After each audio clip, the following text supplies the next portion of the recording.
こんにちは。3月13日水曜日12時の配信を開始します。アーカイブで見てくれてる方もありがとうございます。わーい。本日は、カメラ上向いてる本日の制作アイテムは、桜アイテムをめちゃくちゃ作るっていうか追い込みをしてるんでね、その様子を配信していきたいと思います。よろしくお願いします。桜アイテムに関しては作り方動画をアップしたんでね、そちら見てもらう方が早いと思うので、それを概要欄に貼っておきました。そして、それの作り方を参考にして、今ここに残りの桜あと5個ずつかな。これ全部使いたいと思ってるんで、この配信で追い込みをかけようかなって感じです。今んとここんだけ作った。今んとここんだけできてる。桜のキーホルダーにしよっかなーって感じでした。よろしくお願いします。開始前からたくさん来てくれてありがとうございます。こんにちは。ねえ、今日まだあったかいってわけではないよね。寒さ増しになったけど、みたいな状態かなって思うんだけど、今日は。で、風が冷たくて寒い地域もあるっぽいよね。北海道の方がマイナス5度だからあったかいって言ってて、ちょっと私はびっくりしてしまったんだけど、北海道はそういう感覚なんだなって、びっくりしちゃった。みんな風が強いんだ今日。ねえ。でね、早速もう配信前から、今日の朝から作ってるんだけど、この桜たちは。今日の朝からやってるわけ、私は。で、今も一個実は始める前からできてたわけ。ちょっと一個見ようか。くるくるぽーんと、今一個できたかな。でさ、クラッシュシェルをね、こんな感じで入れてるんだけど、クラッシュシェルがなくなったんだよね。次何入れようかなって思ってて、なんか、カモフラするために何らかの白いものは入れたいって思ってて、クラッシュシェルやらなんやらをずっと入れ続けてきたわけなんだけど、それがなくなって、ちょっと試しにやってみようかなって思ってるのが、オーロラフィルム合わせてみようかなって思ってて、だいぶ一気に雰囲気変わると思うねんけど、ちょっとオーロラフィルム合わせてこっかなって思ってる、こっから。そんな感じで、ひたすら作っていくと思うんで、よろしくお願いします。みんな風が強くて冷たいって言ってる。春まだか。でね、私がこんなに桜アイテムを急いでるわけなんだけど、レジンアイテムとかね、アクセサリーを販売している方は、長く販売している方はもうみんなお気づきかと思いますが、季節のアイテムって、シーズン前じゃないと売れないんだよね。バレンタインとかクリスマスとかハロウィンとかいろいろあるんやけど、今私がこの桜をめちゃくちゃ急いでるわけは、桜咲いたらもう売れない。多分。桜を咲くかな楽しみだなって思ってる時期がみんな一番欲しい時期なんでね。遅いんだよね、咲き出した頃に販売しだしたら。結局桜の花見の時につけたいみたいな、そういう感じやもんで、おそらく、桜って4月の頭ぐらいに咲くやんな。今から咲くまでが勝負かなって思ってて、なんでちょっと急いでる。そんな感じでございました。みんなの花粉の話もしててちょっと気になるねんけど、私も最近ね、花粉症っていう花粉症っぽい症状、鼻水とかくしゃみ全然ないねんけど、肌荒れがひどくてさ、花粉症で肌荒れって起きるかな？花粉症なのか乾燥なのかどっちかわからんねんけど、とにかく肌荒れがひどい。体の。なんか、プツプツとかザラザラみたいに出て快快になるんだけど、それ花粉症関係あるんかな？だいたい毎年花粉症の時期になって、で、終わると引いてくもんで、花粉ちょっと関係あるんか、それか乾燥してるからかわからんねんけど、それが嫌だなって思ってて、早く終わってほしいなって思っておりますよ。ねえ、花粉みんな辛いね。花粉症ってさ、毎年去年の何倍って言ってて、永遠に増えてるよね。大丈夫ってぐらい。毎年何倍になっていくから大丈夫って思うんだけど。私も花粉症の時期肌荒れひどい一緒や。まぶたかゆかゆ、そうそう、まぶたとか皮膚の薄い場所に来るよね。毎年ね、だいたいこの時期になるなって思ってる。で、私はちょっと思ってるんが、布団カバーとかに花粉ついて、それのせいで背中とかにも肌荒れでとるんかなってちょっと思い出した最近。干しちゃってるからね、布団。前回の配信で布団乾燥機がいいって言われて、我が家に布団乾燥機あったことを思い出して、昨日から布団乾燥機に変えてみたんだけどね。そういうのもあるかなって感じだよね。花粉症肌荒れやっぱ起きるんだ。お、初米さん来てくださってるかな？くるくるくるっとくるくる。初米さんありがとうございます。あれどこやろな、久しぶりなリアタイできて嬉しい。ありがとうございます。今日はまったり作っていこうと思います。あった、はじめまして、最近趣味でレジン始めましたって。気泡抜くの難しいです。ねえ、だよね。もうひたすら気泡との戦いだよね、レジンって。初コメありがとうございます。よろしくお願いします。で、桜をね、お迎えしてくれた方もありがとうございました。桜、正直めっちゃ高いんで、黒茶の。黒茶が高いというより、この桜自体が高い、原価が。これ、鹿児島で作られてる桜にプリザーブドフラワーなんで、色を入れてあるやつなんだけど、なんで、もともと高級花材って感じ、これは。なもんでね、なかなか手を出しにくいやつやし、失敗したらきついなって思ってね、それもあって制作動画出してんけどね、お迎えしてくださった方もありがとうございました。でね、みんな、今、困りっ子のみんなが言ってるんが、本物の桜、昨シーズンになったらさ、それドライにしてみてやってみようよって今ね、みんな言ってて、私もやりたいなって思ってるんだけど、どうやらもうやってみてる人が結構いるんだよね。で、その話によると、どうやら本物の桜ドライにしたやつは、色が速攻抜けて茶色くなっちゃうっていう報告をいただいてるんで、短命かもしれない。短命かもしれんけど、まあ、作り終わった直後は綺麗やろうしね。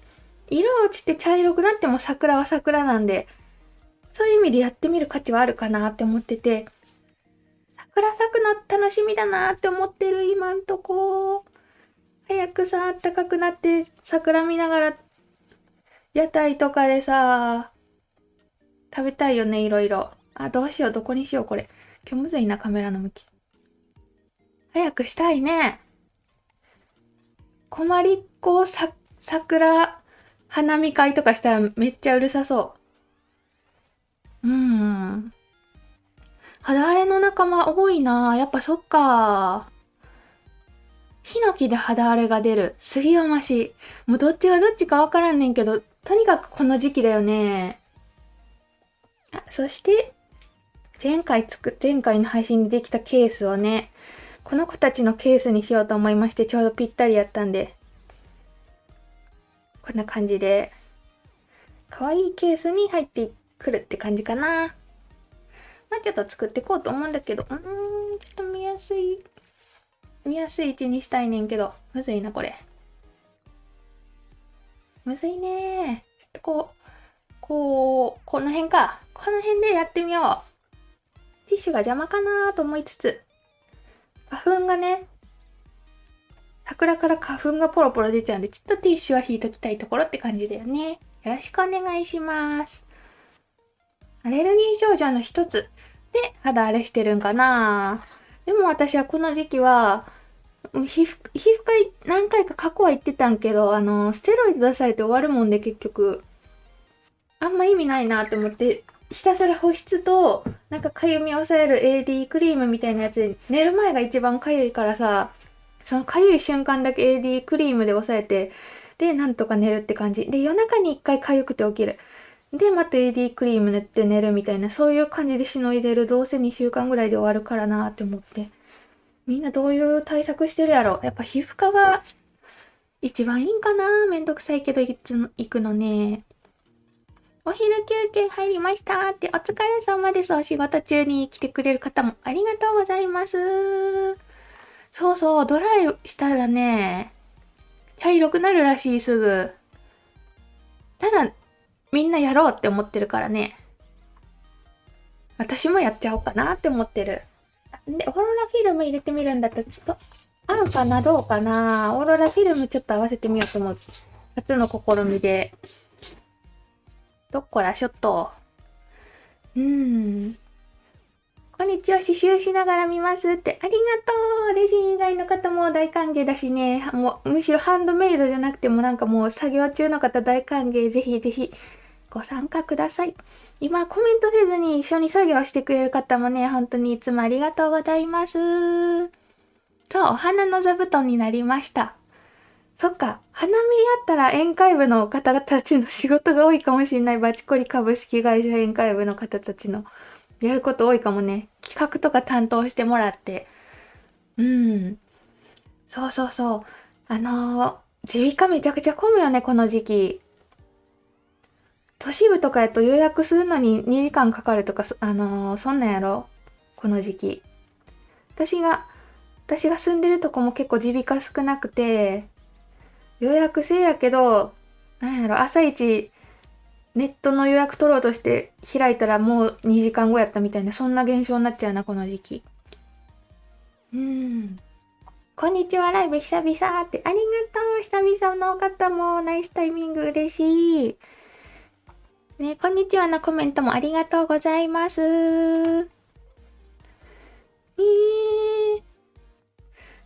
回のアーカイブはね、なかなかの事故が起きてたんで、ちょっとサムネイルをもう自己回サムネイルに変えといたんだけど、見てくださった方ありがとうございました。ちょっと大変だったね、あれ。そういう回もたまにはって感じでね、ライブ配信だからやっぱ面白いじゃん、そういうパニックっていうか、トラブルが起きると面白いじゃん。たまにはそういうのあってもいいかなって感じ。ありがとうございます。オーロラフィルム流してみた。いまいち、鼻の傷ごまかしには向いてないかな。透明すぎて。やるだけやってみっかって感じだよね。白い封入の方が向いてるっちゃ向いてるんだけど。でも絶対可愛くはなりそうだよね、オーロラフィルム。で、オーロラフィルム結構気泡出るんで、ちょっとつけときたくはあるって感じかな。この時点でなんかキラキラして可愛いな。オーロラフィルムさん入れまして、で、ここに桜の一層目を入れたいと思っております。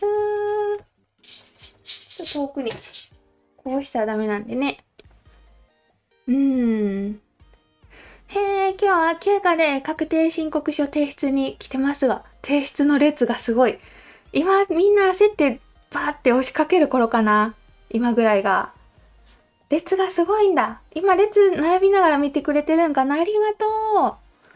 こんなに待つの初めて。やっぱ追い込み族で溢れてるって感じか。お疲れ様です。私ね、確定申告はね、ネットでやってるんだよね。普段、経理に使ってるソフトがフリーっていう有料ソフトなんやけど、有料サイトっていうんかな。それ経由でやると10分ぐらいで終わるんでね、毎年それでやってる。まあでも並ばんと聞けないこととかもあるからね。窓口行かんとできんこととか。大変だよね、きっと並ぶと。何てりたまって。また美味しい話しちゃう。てりたま食べてるいいな。この時期てりたまだよね、やっぱ。これちょっと傷目立つじゃん、ここの花びら。だからピンクでカモフラしたいんで、ちょっとピンクを置く予定の場所に移動していくって感じ。で、空気しっかり抜いて、キュッキュと。もう速攻傷つくんでね、優しく押さえつけ。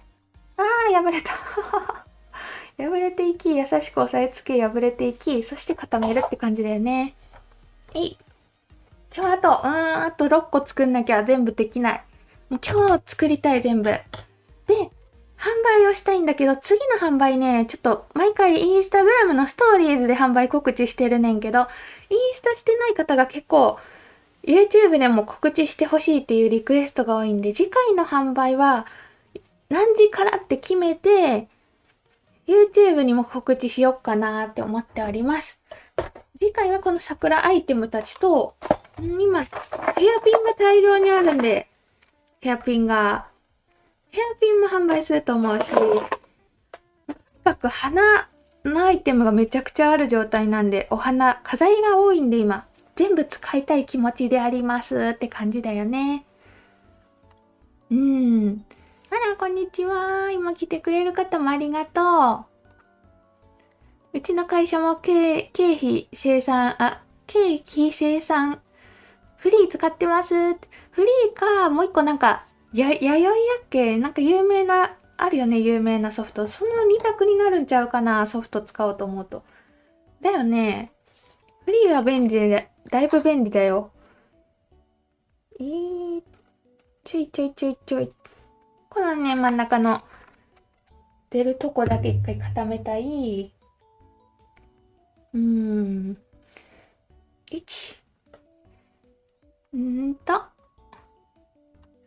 こんにちは。キラキラしてて綺麗ですね。ってねこのオーロラフィルム今回初めて入れてみるけど、なんかいいかもしんないね。どうなるかな。後で比較してみよっか。入れてないやつと。たくさん来てくれてありがとうございます。桜欲しいね。狙ってほしい。若干傷はある。しょうがないと思うんやけど、桜って家に届いた時点で傷ついてるんでね。傷に関してはしょうがないなと思いつつ、もうなんか、そういうものだと思いながら販売しようと思ってね。傷ありきのデザインを考えるみたいなやり方をさせてもらってます。ぜひ、タイミングあった方はお迎えください。で、色落ちがね、ちょっと気になるとこで、私、この桜2ヶ月前に入手してて、1ヶ月半前ぐらいかな。その時に最初に作ったやつをずーっと窓際に干してるねんけど、結構頑張ってるね。まだピンクいね。色の薄さ半分ぐらいにはなってんけど、一日中窓際に置くと大体、普通に室内に置いておくのの6倍ぐらい早く退化していくんだけど、1ヶ月以上置いてるやつがまだ色持ちしてるんで、結構持つかなって思うし、あと去年も私桜アイテム販売してるねんけど、去年買ってくれた方がね、まだピンクいですよって言ってくれてるんで、去年も同じ桜使ってんけど、多分色持ちは割と頑張る方かなと思ってる。まあ、プリザーブドなんで色入れてあるんでね、落ちてくとはいえ、ちょっと普通のやつよりはマシかなと思っております。BGM 聞こえない？ていうか BGM なくない？変えてない、そういえば。BGM 変えてないぞ、今日。声どう？ BGM のこと忘れてた。もしかして無音だった今まで。気づくの遅っ。今つけたらどうかなってかみんな20分経ってやっと一人目が気づくっていう。あ、聞こえた。気づくの遅いなみんな。なかったよ今まで。そうだ。設定し忘れてた BGM。気づくの遅みんな。ちょっと忘れる棒がありましたが、多分これで大丈夫だと思う。ある方がいいよね BGM ってね。いや忘れてた。毎回何かしら忘れていく。気づくの遅いね。こんだけたくさんの方が見に来てくれてて。ありがとうございました。教えてくれて。いつもと何か違うなって思ってた。違和感はあるけど気づいてないみたいな。そんな状態やったっぽいね。そう、使いたいけど高いよね。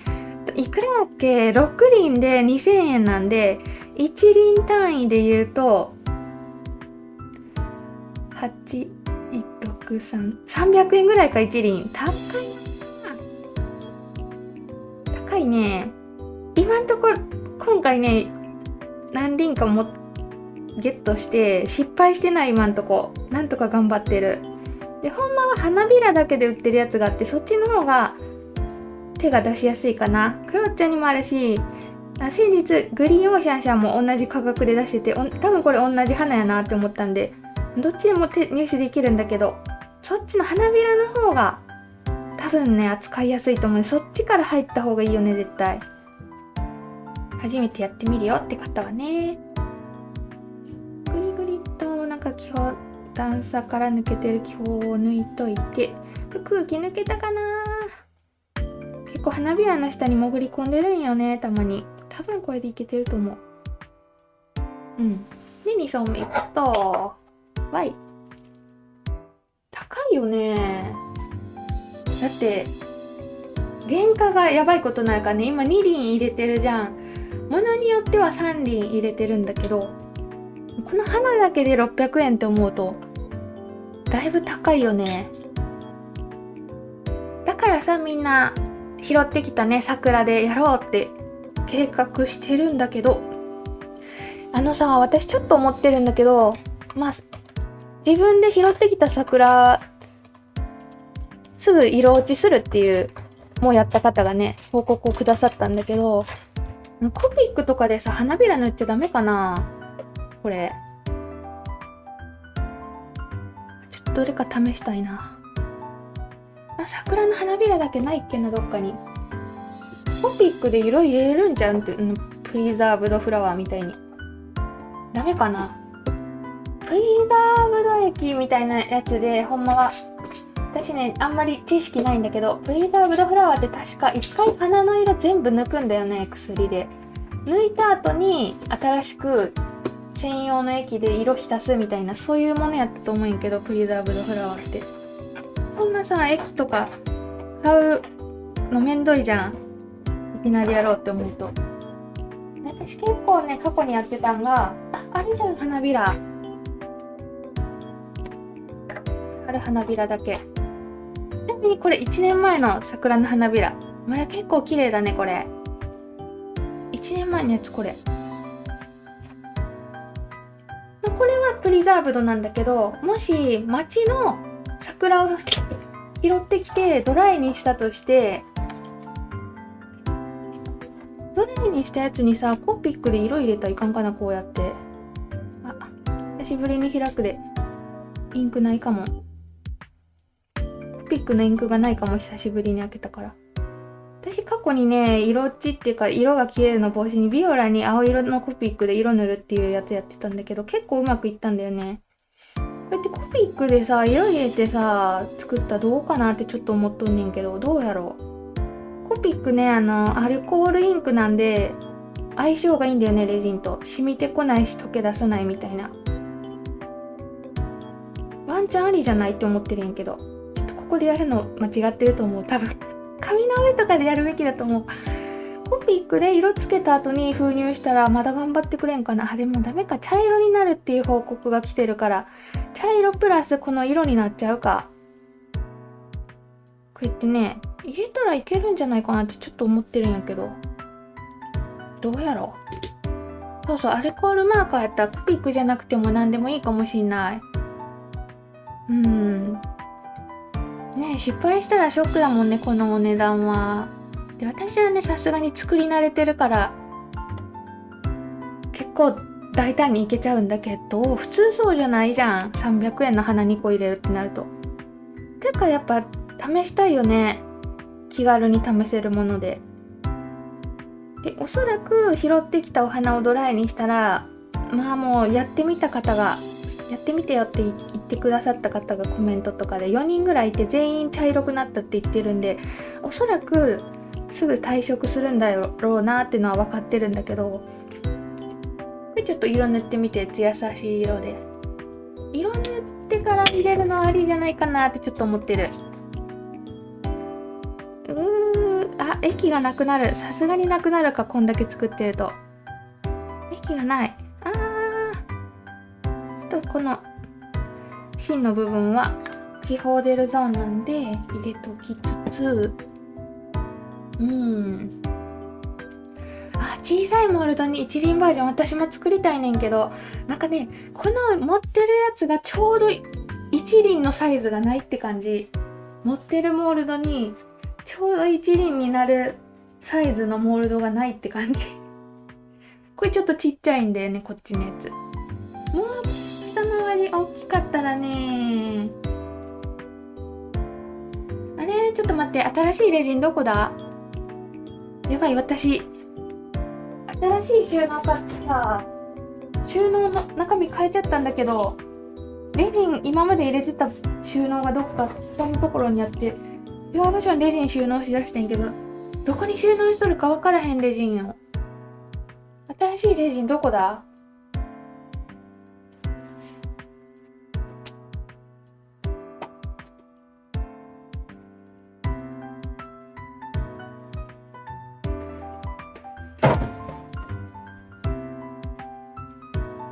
ちょっとわからんくなったけど、とりあえず取ってきて飾ってあるやつを。お、こんにちは、初見です。レジンアクセサリー。時々作る程度です。ドライフラワー系はレジンに封入した後、色が退色したりしないのでしょうかって、初コメントありがとうございます。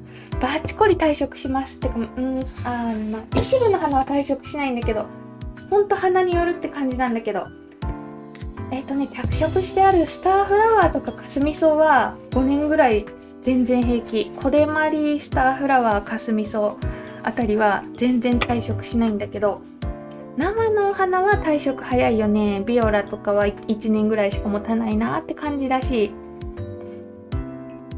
で、桜はこれね、着色してあるやつなんで結構持つ、実は。あとミモザも早い、結構茶色くなってくって感じ。ほんと花によって全然ちゃうんだよな。私が一番おすすめの花はスターフラワーかな。退色させたくない方にスターフラワーを勧めてる。スターフラワー今あるかな？あるね。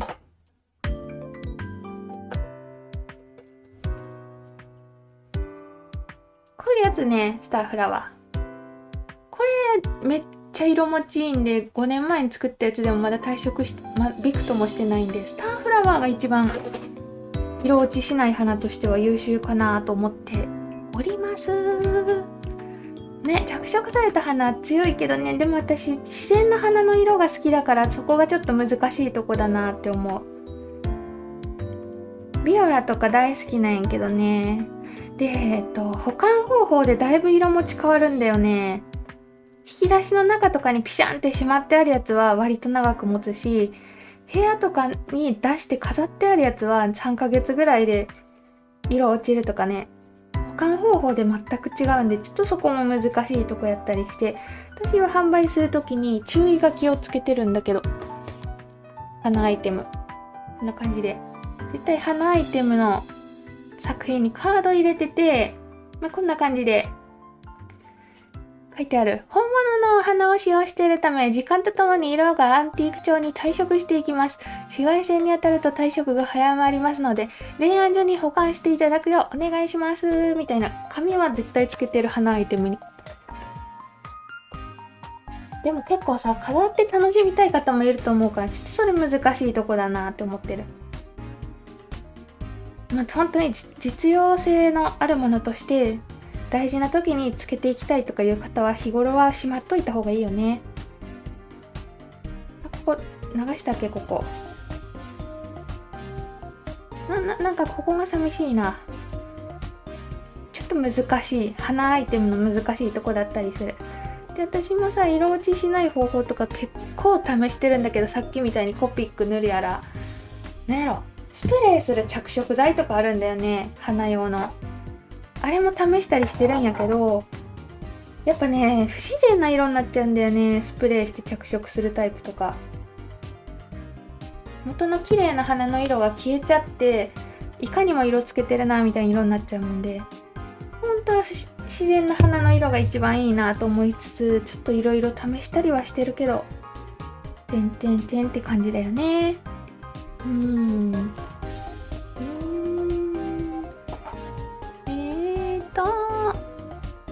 どこに行ったらこまりさんに会えますかって。あら、嬉しいコメント。次確実に会えるのがデザフェスかな。5月に東京でやられる。5月18、19やっけ。デザフェスが確実に会えるのと、7月にクロッチショップが大阪でやるイベントに出るのも確定してるのと、あとは私がオフ会をいつやるかって話だよね。オフ会名古屋大阪でとりあえず次やろうかなって思ってて、ちょっといつになるかなって状態かな。でね、先週かな、私土曜日にとある企業さんとお仕事の話をしに行くみたいなね、報告をライブでしてたと思うねんけど、そのお仕事、一応その土曜日会った時に今後こういうことをやりたいと思ってますみたいな方針を相談していただいて、私が OK だったら企画を進めますみたいな状態やってんけど、その企画もし進んだら私全国に登場できる予定なんだよね。オフラインのお仕事なもんで、それ進んでくれないかなってちょっと思ってる。全国のとある店舗でとあるものを PR させていただくお仕事なんだけど、もしその企画が進んでくれたら結構いろんなとこ行けるようになっちゃうもんで、その行くついでにオフ会をやろうかなって目論んでて、ちょっと今営業さん頑張ってもらって私の企画を通してもらいたいなという状態でございます。とにかくそれがなくてもオフはやろうと思ってるんでね、名古屋大阪をまずやりたくて、その後仙台とか福岡もリクエストが多いんで検討してるって感じですね。会いたいって言ってもらえて嬉しいな。お誕生日の方がいるよ。お誕生日おめでとうございます。今探してる。誕生日に出遅れたって。そうだね、前回の配信でもあさって誕生日って言ってくれてたもんね。おめでとうございます。わーい。素敵な一年になりますように。なんか美味しいもん食べようね。誕生日だから。こんにちは、お出かけ前に少しだけ参加ですって。ありがとう、忙しい時に来てくれて。これちょっとほんま最近放置して若干基本抜きたくはあるって感じ。ただそんなことしてたらこの配信中に全部使い切ることができない気がするから、ちょっともう強引に抜いていこうかな。こうやって強引に抜いていこう。ぐるぐるっと回して、なんか一層目縮んでるなーってとこからレジに出しておく。ここも変なのがある。これダメか、もう固まっちゃってんな。後から抜こう。ここもなんかある。ここも隙間ある。気泡を抜く。グリグリグリコサミンと抜いて、で固めようかって感じだよね。ちょっとはみ出してるんだけど、これか。後で表とか裏ぷっくり刺す作業あるんで、はみ出してる分にはあんま気にしない。オーロラ結構綺麗かもしんないな。あんまごまかせないけど綺麗は。ね、オフ会はーって楽しみにしててね。北海道リクエスト多いからやりたいんだけどな。もしさ、その案件っていうかなんやろ、企画が通ったら、提案していただいたね、メーカーさんに企画が通ったら私全国にイベントに出させてもらえることになって、そして旅費が出るという熱いポイントがあって、そのついでにオフ会をするとかなり節約になるんじゃないかって思ってて。でも北海道でやってるの見たことないな、そのイベント。北海道はね、普通に行きたいんだよね。食べ物がマジで美味しかったから。スープカレーがマジで美味しかった。本当に全てが美味しかったんけど、一番感動したのはスープカレーだった。意外とラーメンとかも全部食べてみたねんけど。デザフェス絶対行くと決めてますって嬉しい。デザフェス来てね。でも私さ、ちょっと不安があってさ、5月の18とか19ってね、小学校とか中学校の体育祭入り込むじゃん、時期的に。体育祭って昔9月とか10月が普通やってんけど、最近5月にやるとこ増えてるやん。ちょっと自分の学校がどっちやったか忘れたねんけど、子供たちの学校がその時期にイベントやたら入り込むから、学校行事がちょっとそれが不安だったりする。被らないかなって。なんか47都道府県全部行かされることになってるでも行ったことないとこ行きたいよね。そうでも私の案件が何か気づいてらっしゃる方がいるかな、もしかして、ね、前回も当ててたから、当ててはなかったかな、なんか近いものを言ってらっしゃったからな。ちょっとまた話が進まんことには発信ができないんでね、もう少々お待ちくださいという感じです。デザフェスで会えるって伝えたら目がキラキラしてた。嬉しい。新潟か。ちょっと遠いな、新潟はね。新潟から東京行くのって大変だよね、きっと。新潟。仙台ちょっと、仙台やったら近いかな、新潟って。私いまいちね、日本地理分かってないもんで、まずそこからやなって思ってるねんけど。仙台やったら近いのか？仙台行った暁には牛タン食べようって思ってるねんけど。名古屋のオフ会開催されたら参加したい。名古屋ちょっと、一応次やろうかなってちょっと思ってて、実は。大阪か名古屋だなって思ってて、ちょっと名古屋の方が自分の中でやろうかなって思ってて、名古屋オフはね、私の実家が近いもんで、名古屋に。裏返してあれが、オーロラ良さそうだね。実家がね、名古屋まで電車で15分ぐらいなもんで、岐阜市なんだけど、そっちがお母さん来てもらおうって思ってる。このチャット欄によく来てるみずりんね、私の母なんだけど、名古屋オフは私のおかん来る予定で、大阪オフは私の子供たち来る予定にしてるんだけどね。雪がすごく降ってきた。雪降ってる地域もあるんや、まだ。梅の花レジに入れられますか？梅の花ってさ、桜の花と似てるよね。もしプリザーブド加工されてるものがあったら入れれるってか、基本的に何でも入れれるっちゃ入れれるんだよね。何でも入れれるは入れれるんやけど、その入れた後だよね、問題は。例えば私ビオラの花をドライ加工せずにそのまま入れるっていう実験を過去にやってるんだけど、2週間ぐらいで中の花が腐り出したんだよね。水分が入ってるせいで。そういう感じで入れれるっちゃ入れれるけど、後ほどなんか退色やら腐るやら問題が出てくるってだけで、入れれるっちゃ入れれる。梅の花もおそらく退色するだろうから、こんな感じになった。キラキラも可愛いかもしんない。いいね。オーロラ結構いいね。なんか花の神秘さを引き立ててる気がする。こんな感じでちょっと増えていく。全部やりたい。オーロラ、比較するんだった。このクラッシュシェルとオーロラバージョン比較してみると、オーロラ良くない？結構ちょっと影になってて見にくいね、こっちだと。オーロラ可愛い気がする。こんな感じ。可愛くないか、オーロラ。あれオーロラでよかったんじゃないか、最初から。可愛いね。ちょっとこの調子でもりもり増やしていこうかと思っております。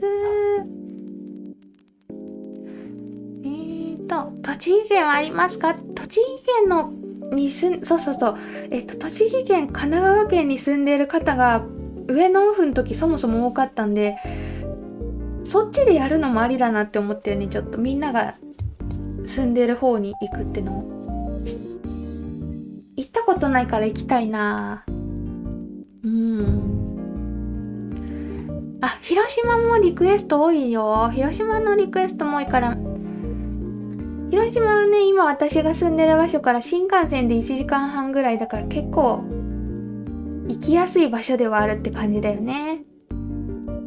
広島もやりたいな。岐阜県、実家が岐阜県だけど岐阜市は遠いってね。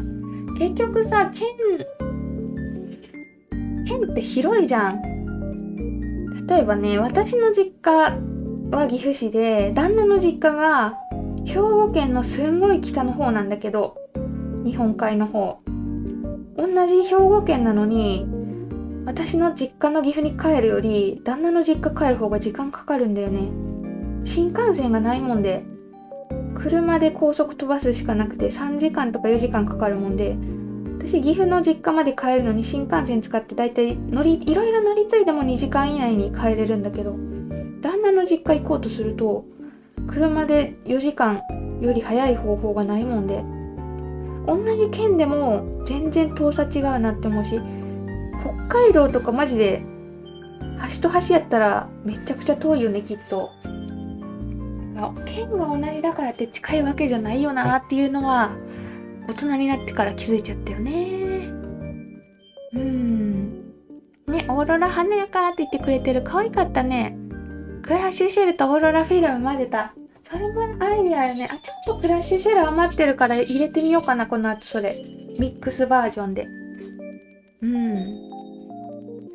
上野は人すごくて、こまりさんのこと横目でチラ見しかできなかったので、嬉しい。デザフェスはガン見しに行きたいですって。ありがとうね。上野本当にね、すごい行列できちゃって、近寄れずにっていうか、なんやろ、気を使ってね、近寄らずにいてくださった方が結構いたみたいで、だから見に来てくださったけど、お話してないって方も結構見えたんで、なんか本当にありがとうございました。来てくださって。レーザーフェス大丈夫ちゃう？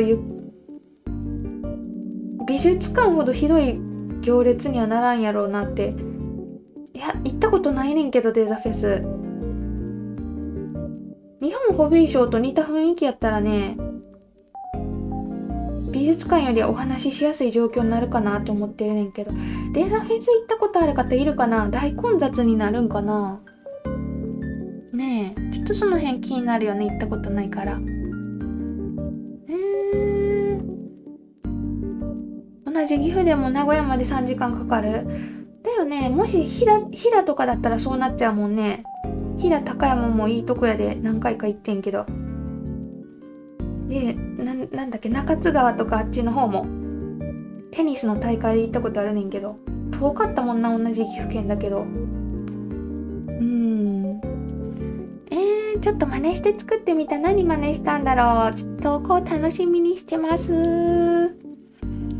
マジ前回のデザフェスやらかしちゃってるもんね。デスマフィンほんとやばかったよね。ちょっとそのおかげで知名度は上がったは若干あるかもしんない。デスマフィン事件はあれは個人の方のせいだからね、いわゆる。いや、あれかな、もうちょっとデザフェスの方が厳しくしてたらマシやったんかな、起きんかったんかな、規定というか。でもこれほんまは5日前に大量生産してたってなっても、デザフェスの人は気づけないもんね、きっと。ちょっとそのあたり難しいっていうか、もしかしたらさ、食品なくなるかもしんないね。前回のやつのせいで食品出店時点がなくなる可能性もなきにしもあらずって思ってる。私もそれでなんか知った。初米さんが来てくださってる。初米失礼します。前からひっそり見てましたって。ありがとう、初米。北海道民ですって。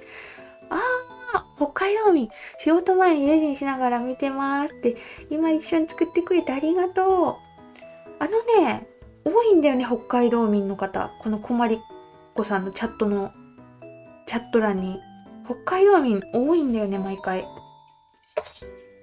やっぱ、でっかいから人が多いのかわからんけど、北海道の人多いなって思ってる。で、北海道でも地域広いやん。札幌か小樽かはたまたみたいなとこあるやん。多分それで全然違うよね、遠さが。そうそう、入れ時間も結構関係あるね。美術館2時間しかいなかったから、それもダメだったね。デザフェスはもう2日連続ずっとブースにいる予定なんで、じゃあ大丈夫だよね、きっと。で問題は私の体力が持つかって感じ。日本ホビーショーの時に朝8時から5時までクロッチャブースにいてんけど、歩けんくなっちゃったよね。5時に、じゃあありがとうございました。じゃあ帰るかって言って、どこやっけあれ。場所忘れちったな。幕張メッセやっけ、どこやっけ。その会場を出た瞬間に、なんか足がガクンってなって歩けんくなっちって、すごい気を張ってたし、疲れてたのもあって、8時から5時まで立ちっぱだったからね。で、日頃引きこもりで全然動いてないのも関係あると思うけど。そんで、会場出た瞬間ガクンってなって動けんくなって、なんかベンチで10分休んで、で、10分進んで、10分休んでみたいなの繰り返して家に帰ったって感じやった。2日間立ち続けるんやばいんちゃうかなって今すでに心配になってる。体力を今からつけとくのもありか、5月に向けて。土日ウォーキングしてたやつね、私やめちゃったんだよね。仕事が忙しくなりすぎて。それをやっぱ再開した方がいいかな。土日ウォーキングだけでも。てか、ほんまは日頃からやるといいんだよね、運動ってね。みんななんか、運動してる？みんな、日頃から。ほら、寝る前のストレッチとかそんなんでもええねんけど、運動してるみんな。ほら、した方がいいなって思って心がけてやってるとかね、なんかずっと継続してるとか、やってる方いるんかな？私、本当に続かないんだよね。すぐやろうとはするんだけど。忙しくなっちゃってなんか、忙しいとか言って理由付けなんだけど。で、やらんくなっちゃうんだけど、ちゃんと継続してる人いるかな、みんな。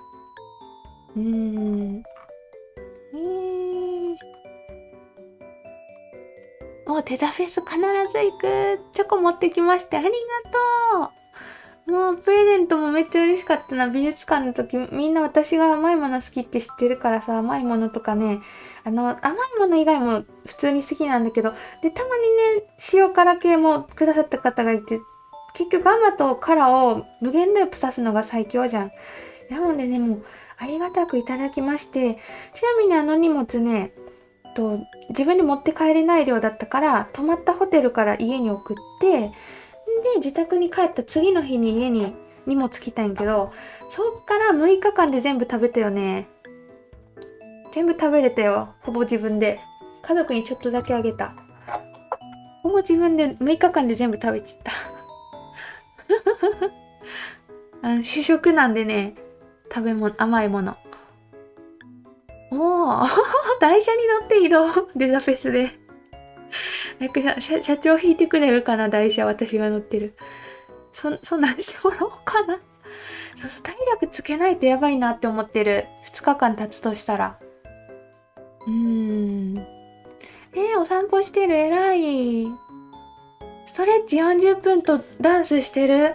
偉い、40分はすごいね。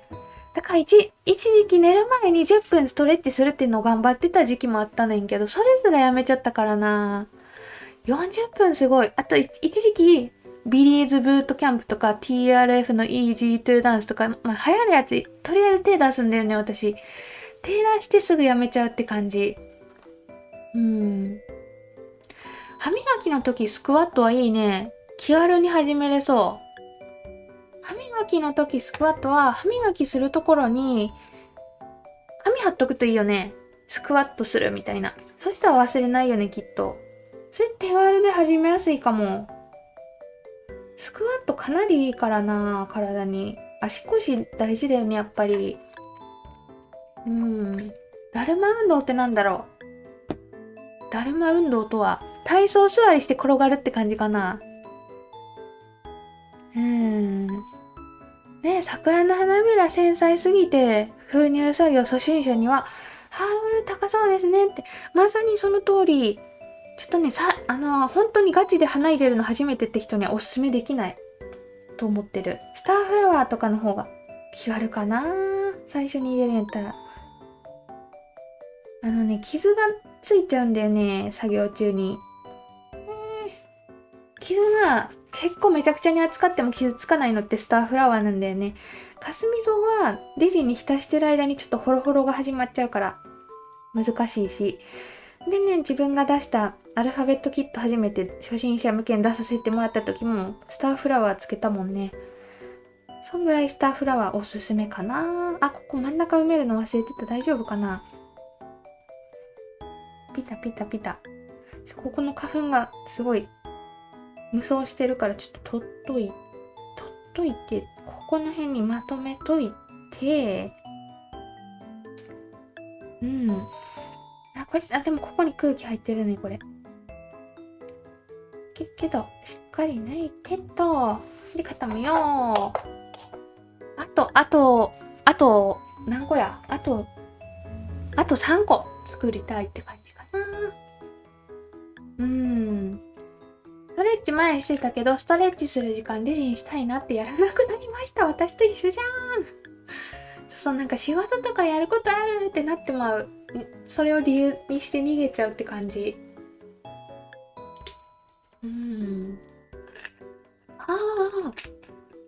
毎日犬と散歩してたら筋肉痛来なかった。散歩は絶対いいよね。そっか、ワンちゃんとかお散歩の必要なワンちゃんとかね、飼ってる方は日頃からそういう歩く機会ができるんか、自動的に。それいいね。ね、ストレッチとか軽い運動、せめてもの抵抗でしてましてね。でもそのさ、軽い運動がマジで大事だと思う。全くしないより全然ちょっとした方がいいんだろうなって思ってる。歯磨き時のかかと上げとかね。そうそう、歯磨き時とか、一時期頑張ってたのが、食器洗いするときかかと上げするといいっていうテレビで見て、で、それ見た後3日ぐらいはしてたねんな。食器洗いしながらかかと上げ。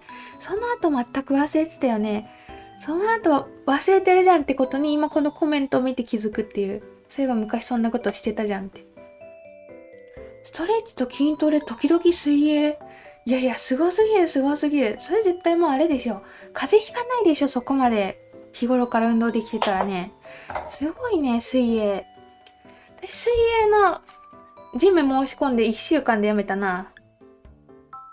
なんか、続かんわって思って、行くのめんどいわ。準備するのめんどって。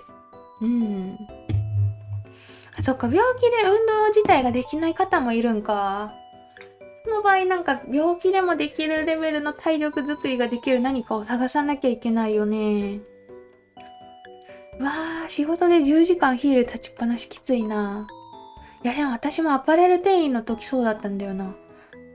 当時は若かったから。いやでも足すごい痛かった記憶あるぞ、確か。だからショップ店員さんとかね、お店でさ、長時間働いててずっと立ちっぱなしの方すごいなって思うんだけど、今までいろんな仕事して思うんが、その場でじっとしてるやつが一番きついよね、立ちっぱの仕事。ちょっと、ずっと立ってはいるけど、動き回れるやつはまだまし。その場から動けんやつがマジでやばいって思ってる。ねえ、立ったままレジン立ち飲みみたいな感じで立ちレジンみたいなやつやろうかな。デザフェスビッグサイトですよねって。どこだろう？そうじゃない？多分。大体さ、そういうでっかいイベントってビッグサイトでやってるよね。昨日から本格的にダイエット始めました。いつまでするかわからないけど頑張りますって言ってる。本当に1週間後にやめちゃってたりしないかな。15秒 CM に合わせてプランクしてますって。いいね。だから何々の時になったらやるって決めるの強そうじゃない？ CM が始まったら。だから私もさ、 YouTube で動画とか見ながらこの作業してるねんけど、 CM が流れ出したらスクワット始めるとか、それやったら気軽に始めれそうな気がする。なんか法則を作った方がいい気がするね。YouTube の CM 始まった、じゃあスクワットしようみたいな。そうするとCM ね、長く見てもらえると収益入るんでね。この今ライブしてる側からしてもなんだっけな、広告収入もらえるんだけどね、 YouTube ってね。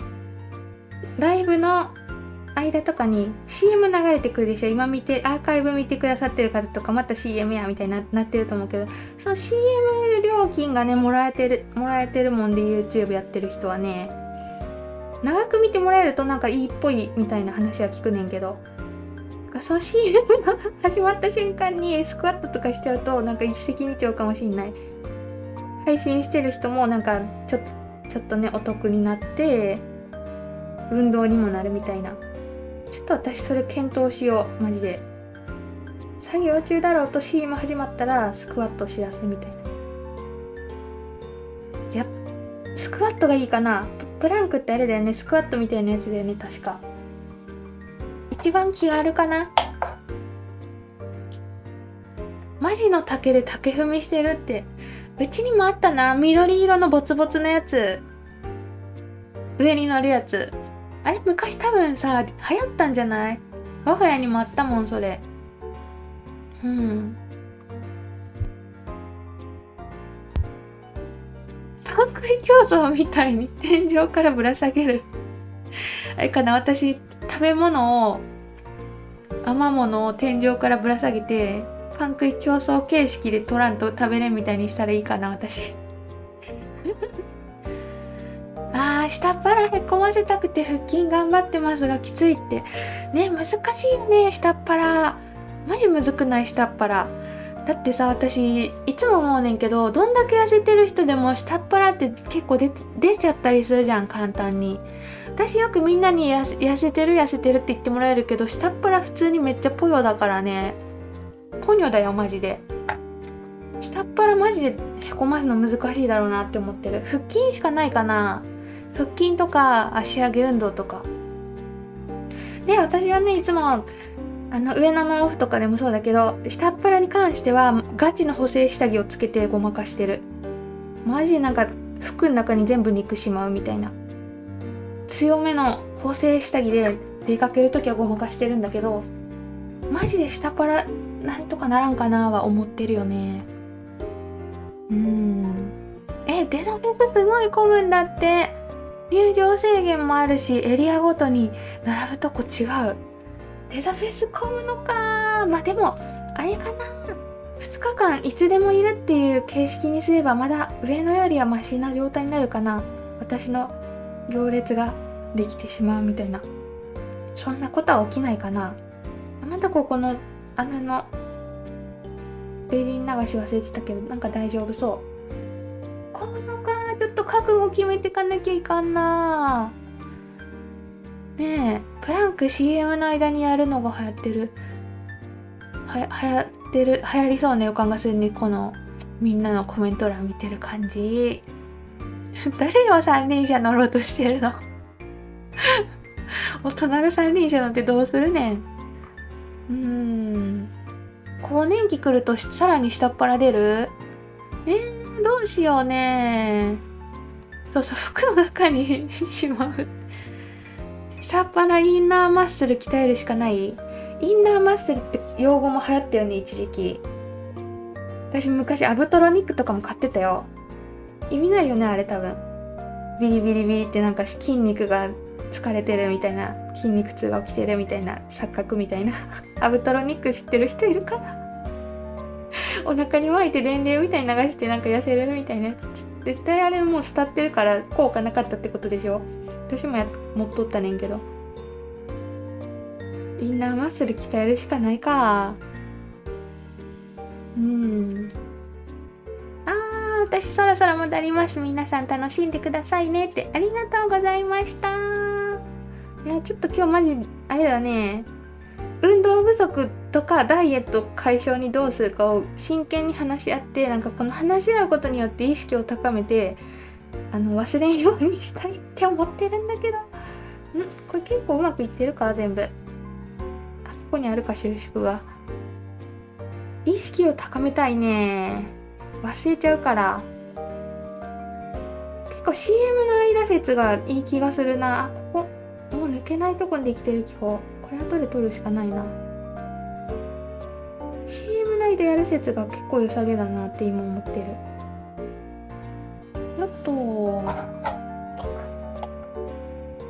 仕事の休憩中来ましたって、お疲れ様です。ダイエット頑張ってます。えらい。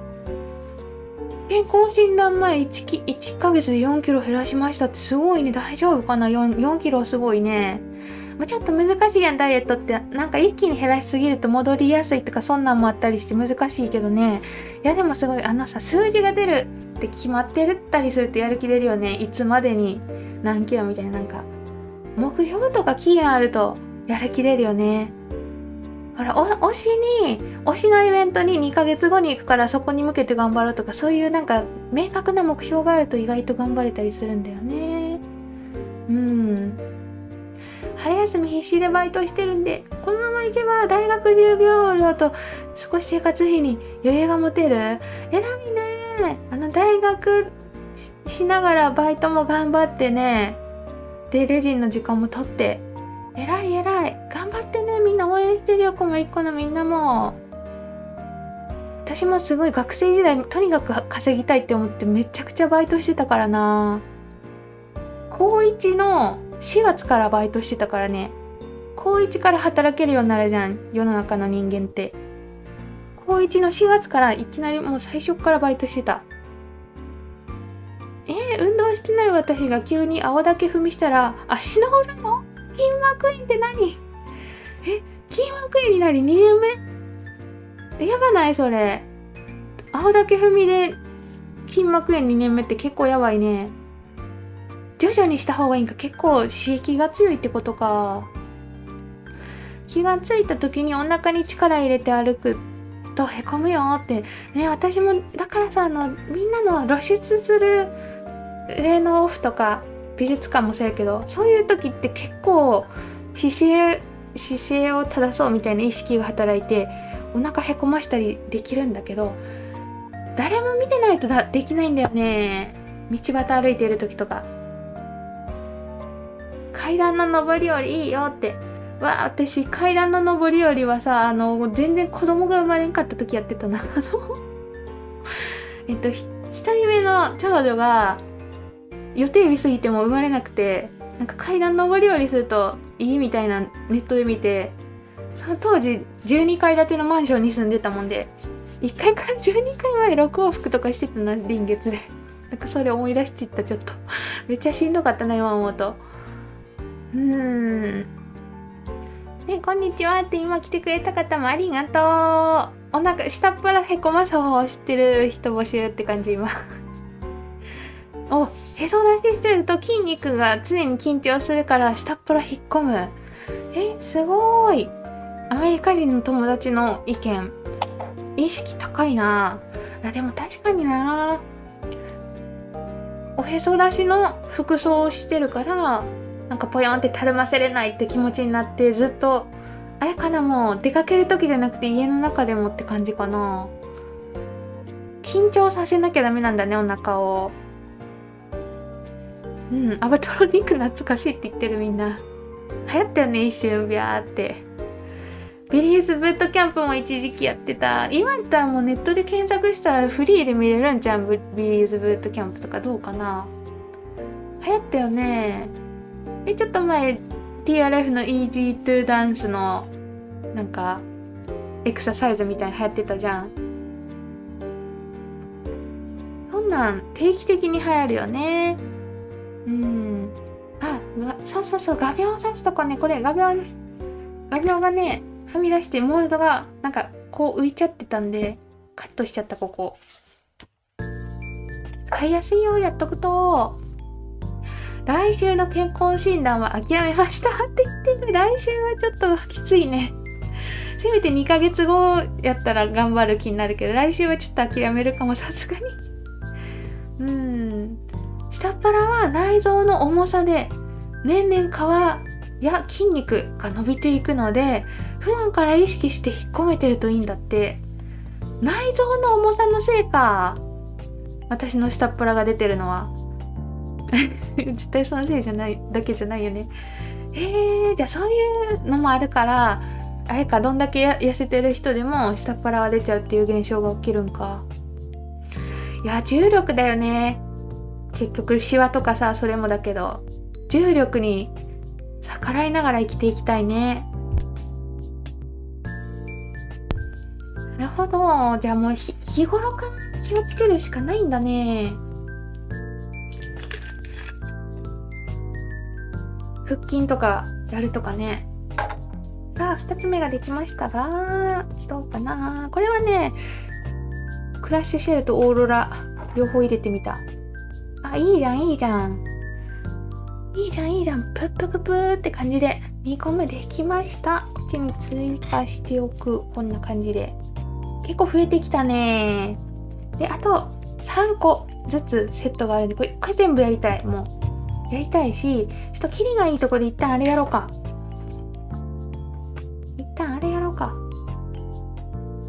忘れないように。みんなのコメント参考になる。また後で全部読ませていただきますね。いろんなアドバイス書いてくれてる方もありがとうございます。わ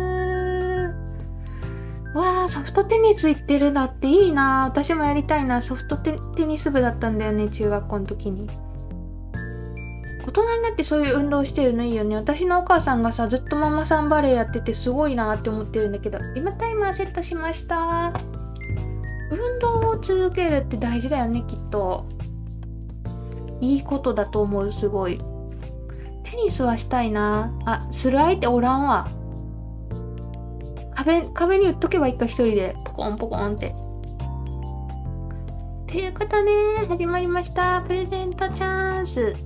イエーイ。あ、やばい。あれがないな、今。本日も概要欄にプレゼントチャンスに応募できる URL がただいまから10分間だけ表示されております。今までライブ見てくださってた方は1回ライブを出ていただいて入っていただくと多分新しい概要欄になっていると思うので、ぜひご応募ください。お名前とメールアドレスで応募できます。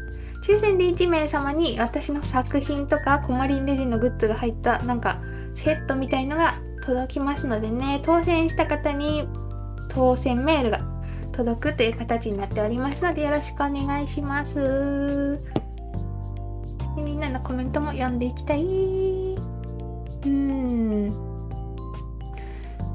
あ、イエーイって言ってくれてる。始まったよー。そっか、妊娠線とかそれマジしょうがないよね。妊娠の時に伸びる皮膚伸びてさ、なんかできるじゃん、ギザギザみたいな。あれはマジしょうがないと思う。なんか栄光の証って思っとけばいいかなって思ってるんだけど、それもあるか。そう、プップクプいいじゃんいいじゃん。プップクプ通じた人いるかな。ちびまる子ちゃんの名言やねんけど、前回もちびまる子ちゃんの話盛り上がったよね。亡くなられてしまってね、ショックだったっていう話があったけど、ちびまる子ちゃんの名言、プップクプはそう、重力に逆らいながら生きていくしかないよ、これからは。重力に完全敗北してるってダメじゃん。もう敗北しちゃってる。まあでもさ、だからさ、平均寿命はどんなもんやろ。80年やろ。80年さ、重力と戦ってたら、そりゃ終盤に垂れてくるよなっていう気持ちにはなるよね。しょうがないなみたいな。で、それに逆らうために筋力をつけなきゃいけないんだろうけど、そんななかなかできることはないよねっていう話だよね。娘さん卒業おめでとうございますって言ってる。娘さんが卒業の方もね、最近卒業しましたってコメントに来てくださる方とかさ、娘が卒業しましたとか息子がしましたってね、報告してくださる方もおめでとうございますって。あ、そっか、私の子も卒業じゃん。来週だ、来週。地域とか学校によって卒業式の時期違うっぽいよね。我が家の学校は来週みたい。ね、卒業された方も、そのご家族さんもおめでとうございます。やったー。そして卒業したということは次入学が来るってことだから、やっぱ4月がちょっと頑張りどこだよね。一気に変わるじゃん、生活が。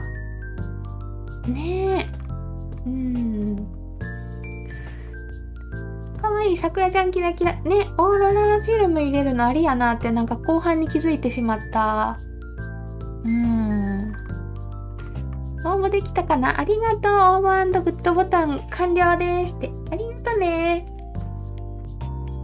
グッドボタン押してくださる方も喜びますよ。こんな感じのなんかあるでしょ、アイコン。グッドの指の。それをしていただけると喜びますよ。ねえ、妊娠性消えてない方も結構いる。だよね。無理じゃない？それとかさ、帝王切開しちゃうとね、後残るじゃん。私も2人目が帝王切開だから傷残ってるんだけど、それはしょうがないかなーって感じ。しょうがない、さすがに。うちは19が卒業式ですって。ああ、そうなんだ。うち多分ね、木曜日だった気がするから、21かな、こっちの地域は。なぜ祝日の後にしたって思ってて、19にしちゃってよかったんじゃないかなってちょっと話してた、娘と。祝日の後に卒業式ってなんかね、ほら1日休んでから始まるからちょっと緊張感があるよねって話してたんだけど、娘と。来週の方も多いかな。ねえ、応募完了ってありがとうね。応募嬉しい。かつこめさんも来てくださってるね。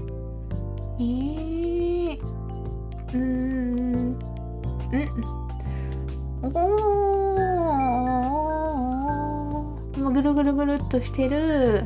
初見ですってコメントくれてた。ありがとう。アイコンかわいい。初見コメントありがとうね。昨日うちの裏の中学校で卒業式あった。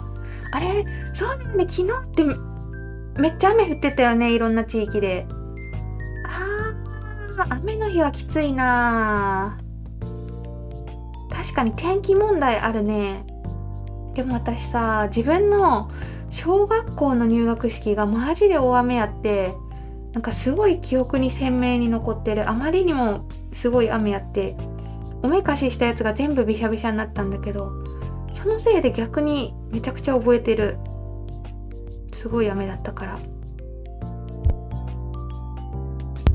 お天気だけはどうにもならないからな。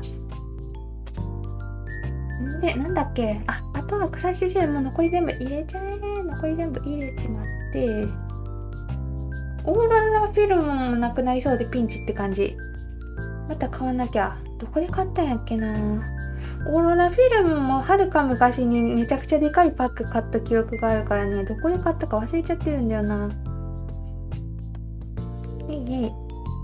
ょっとシェル固まってるから散らして、このケース捨てよう。汚いから。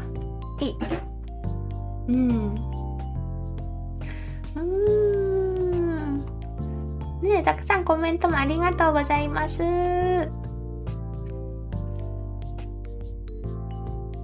予定のあってね、行ってきますって言ってる方もありがとうね。ここまで見てくれて、予定の前に忙しい時にありがとう。たまには配置逆にしてみるか。白色したバージョンにしよう。白っぽい桜をしたバージョン。だいぶできてきた。今目の前にあるのが今9個できてて、あと3個作りたいから12個になるかな、最終的に。でその後がまた大変でさ、モールドの部分って作るのそんなに苦じゃないやん。その後12個のアイテムをコーティングして、表裏面ぷっくりが、そこがマジで苦痛。面白くないもん、何にも。頑張るしかないって感じだね。いけねえ。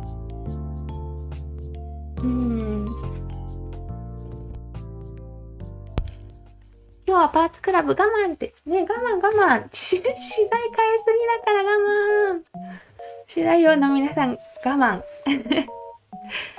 昨日雨の中袴姿の学生見かけたね。袴とかいいね、卒業式にね。私春休みにさ、長女卒業なんでね、フォトスタジオを予約したんだけど、袴で写真撮ろうかと思ってる。その時残しとこうかなって思ってる。なんっけ、あれやん、写真撮ってもらえる場所。卒業式でボタン全部取られて前全開で帰った思い出って、どういうこと？あれ男性もしかして？今更すぎる。女性で全部取られたってこと？大人気じゃん。そっか、ボタンとかあったな。中学校になったりするとね、人気の先輩のボタン欲しくて、なんか、ドキドキしながら声かけに行くとか。そういうのもあったよね。懐かしいしかもう覚えてないんだよね。私記憶力ないから。中学校。当時の写真とか見ないと思い出せないって感じ。人気の先輩とかいたな。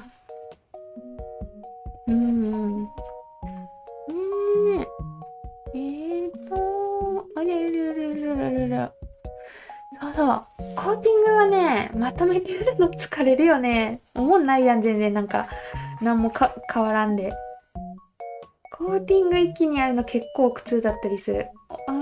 ぷっくり作業はまだ面白いかな。なんかさっきから真ん中の気泡対策するの忘れてるけど、なんかうまいことできてるから、もしかしてしなくていいものなんかもしれない、ここんとこ。コーティング12個はマジできついと思う。今から覚悟しとこう。途中からもうなんか、うわーって、後半のなんか3個ぐらいがマジで苦しみながらやるみたいになってくる。一気に作ると。一個一個作るのがさ、多分飽きもこずいいんやろうけどさ、なんかやっぱり効率がいいじゃん、一気に作る方が。なんか結構空気入っちゃったな、今回。抜かなきゃ空気。ちょうどプレゼントチャンスだったって。ナイス。今チャンスだよ。ナイスタイミング入室。こんにちはって来てくれる方もありがとう。応募してってね。今ちょっと、なんやろ、プレゼントしたらこんなん送られますよみたいなやつ、箱が全部なくなっちゃった。今日の朝に最近当選された方全員発送したんでね。空気を抜いてっと。ここになんか謎気泡できてる。これ取れるかな。無理か。取れた。これで一回固めるか。なんだっけこれ2層目。違う。これ、今から花乗せなきゃいけないやつだ。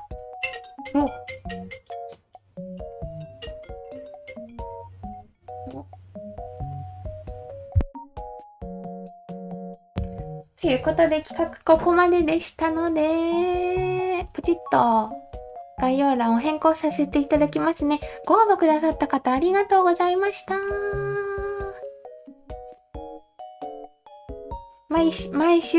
毎回やってるんで、いつか当ててくださいね。いつか当たるかな？どうかな？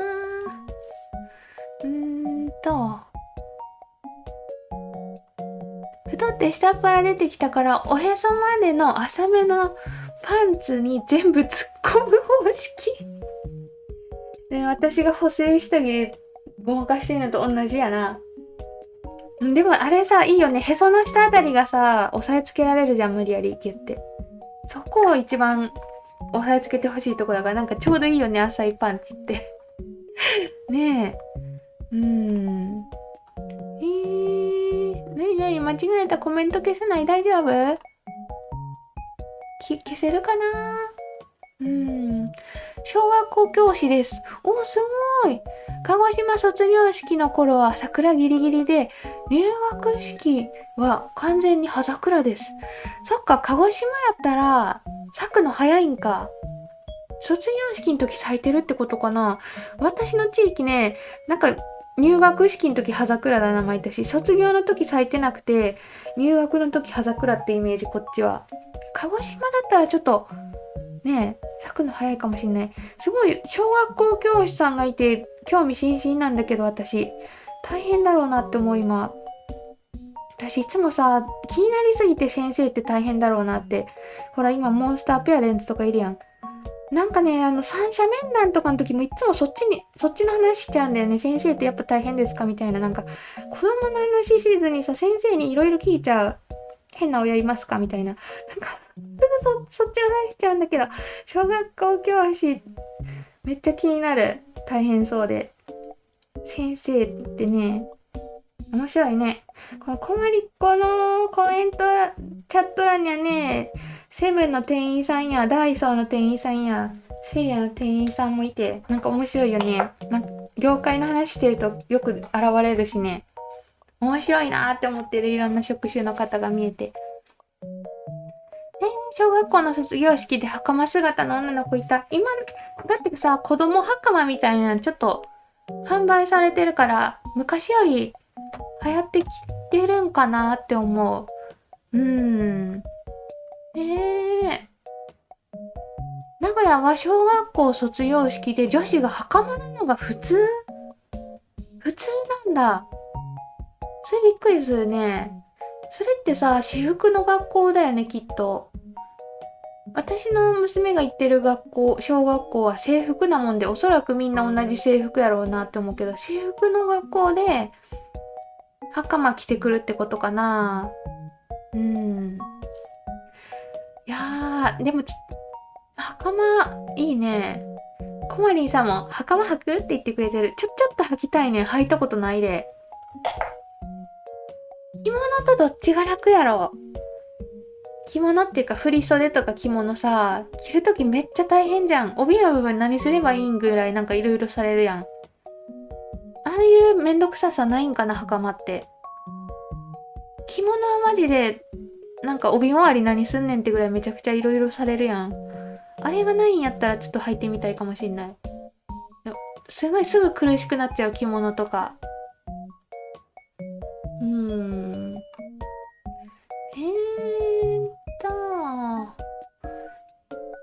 うわ、なにケバブ本ケバブ本ってなんだよ。やっとお昼休みになったので、今からケバブ本ちょっと待って、ケバブ丼が言えなかった、なかなか。食べながら見ますって、いいなぁ。チキンのちょっと辛い味付けついてるやつでやってる？私のイメージ、ケバブ丼のイメージ。いいなぁ。お腹空いちゃうじゃん。で、何すんだっけ？そうそう、真ん中の気泡。今回ちょっと気泡結構入っちゃってるな。まあ、いっか。ここだけちょっと抜いときたい。いや、でもあと2個か。頑張れよ。桜井追い込みだぞ、いけよ。オーロラパウダー100均にも売ってた？見に行こう。あった気がする。今、後ろにさ、私のこの配信してる後ろに100均コーナーあるねんけど。見えるかな？なんか個人情報映らんかな。段ボールとかいっぱい置いてある。後ろの100均コーナーにある。見せたいねんけど、映るかな？こうして。ちょっと待ってよ。こっちにしたら映るかな？映った。あそこ。100均コーナーが今、後ろにあるねんけど、中にあるや。オーロラフィルムが。あそこにある。ちょっと個人情報映さないように必死に映した結果って感じ、これ。もろって。あれ？あった。でもやっぱね、大量に買いたいんだよね。大量に買って、何年かかけて使いたいって感じなので、でっかいやつ探すかもしんない。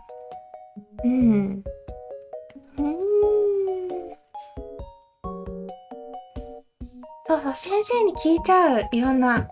病院とか行っても病院の先生にさ、なんか今患者さん多くて大変そうですねみたいな、なんかどうしても自分のことよりその人の仕事のことが気になっちゃってね、すぐ聞いちゃう。待って、金箔流し忘れてる。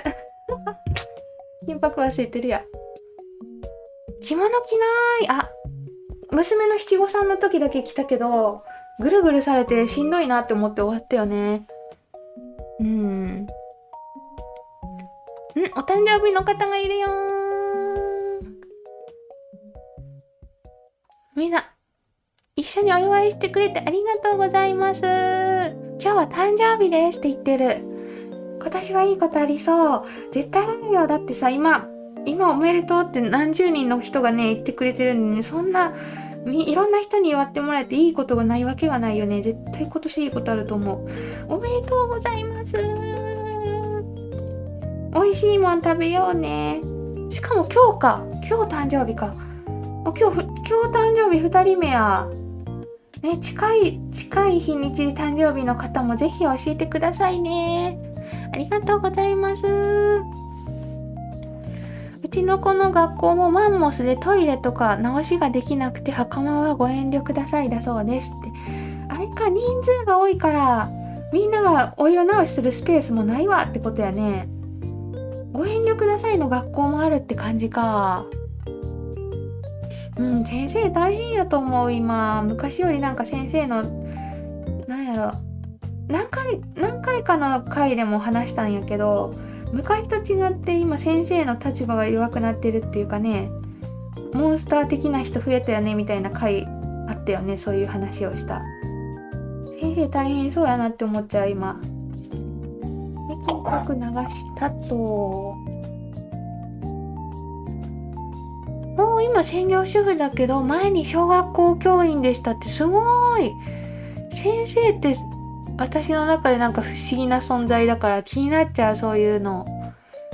ダイソーのお仕事はね、場所を覚えるの大変みたいよ。商品の場所みんなに聞かれるから、これどこですかって全部覚えるのがちょっと大変みたい。入れ替えも激しいからねっていう感じを前言われてた気がする。私も派遣で100均のバイトしたことあるんだけど、その時それが大変だったな。そうだね、100均コーナーの写真撮って、で100均行く時に確認した方がいいよね、絶対。それはほんまに思う。同じもの買いすぎだからな。部屋に100均ありがたいでしょ。今度ちょっと動画にしようかなって思ってる。なにオーロラフィルムクラッシュフォローネットで大量買いしたら色付きはレジンに溶け出すし、モールドも染まるし。うわ、不良品やったんや。大量買いの時ってそれがきついよね。不良品やった時が。うわー、色溶け出しフォローやだな。だから前回買ったやつが良かったからまた買いたいねんけど、前回買ったんが5年前ぐらいやでさ、もうなんか購入履歴とかってそもそもどこで買ったか覚えてないねんな。どこで買ったんだ私は大容量のオーロラフィルム。一体どこでって感じ。今日は休みでレジン作成してましたって。やったー、お休み嬉しいね。一緒に作ってくれてる方も頑張ろうね。私もあと2個頑張ろう。今の含めてあと3個か。あら、前に専門学校の先生でした。去年まで幼稚園の先生でしたって。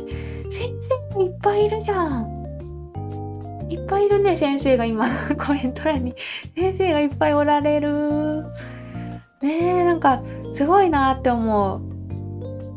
教える立場って責任もすごそうだしさ。あら、今日もよろしくお願いしますって。いらっしゃい、よろしくお願いします。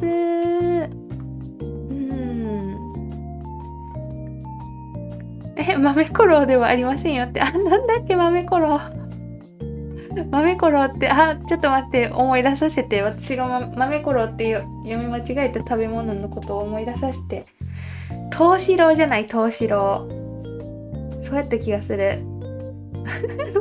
豆コロではないね。家電量販店でバイトしてた時もどこに何があるのか把握するのが大変だよね。家電量販店ってでっかいとこだと、なんやろ、1階と2階とかあれやん。もうでかすぎるとこやと1階だけでも大変そう。覚えるの大変だよね。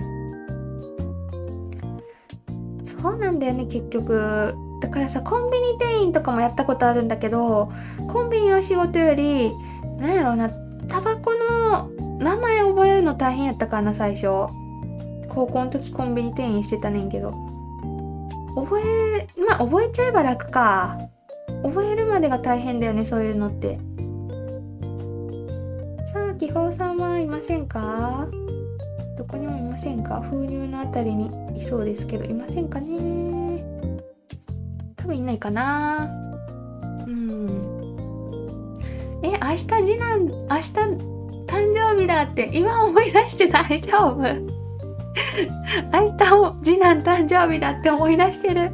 よかったね、思い出して。大丈夫？私今年やらかしちゃったからね。旦那の誕生日忘れてて3日後に気づいて、ごめん忘れてた、おめでとうってやつ今年やっちゃった私。ちょうど2週間前ぐらいにやっちゃったんだけど、よかったね、思い出して。お祝いのメッセージとか送っとこうね。せっかく思い出したから。元ダイソー従業員です。私よりお客さんの方が商品の場所知ってて教えてもらいましたって。お客さんとか詳しくなっちゃった。まあでもさ、毎回行ってほら買い物するっていうか、いいもの探すために物色すると結構覚えるよね、場所って。私もダイソー行くたびに別に買うものもないのに1時間ぐらい居座っちゃう現象が起きるんだけど、それを何回もやってる人の方が詳しそうだよね、店員さんより。暇でなんかないかなって端っこから端まで見てる人の方が詳しそうではあるもんね。店員さんがお客さんに聞くのもありかも。旦那さんが誕生日の方もいる。こんにちは、明日誕生日ですってコメントしてくれてる。主人もです。すごい、おめでとう。明日誕生日3月14日。しかもホワイトデーじゃん、明日。やば。今思い出した。ホワイトデーじゃん、明日。ホワイトデーってどっちやっけ？どっちがチョコあげればいいんやっけ？男にあげないか、もしかして明日。旦那にあげないか、明日って。ホワイトデーや。何やっけ、ホワイトデーって。おめでとうございます。すごいね、旦那さんと同じ誕生日。偶然365分の1。すごい。ちょっと今ホワイトデーのこと思い出しちゃってやばいってなってる。何やったっけ？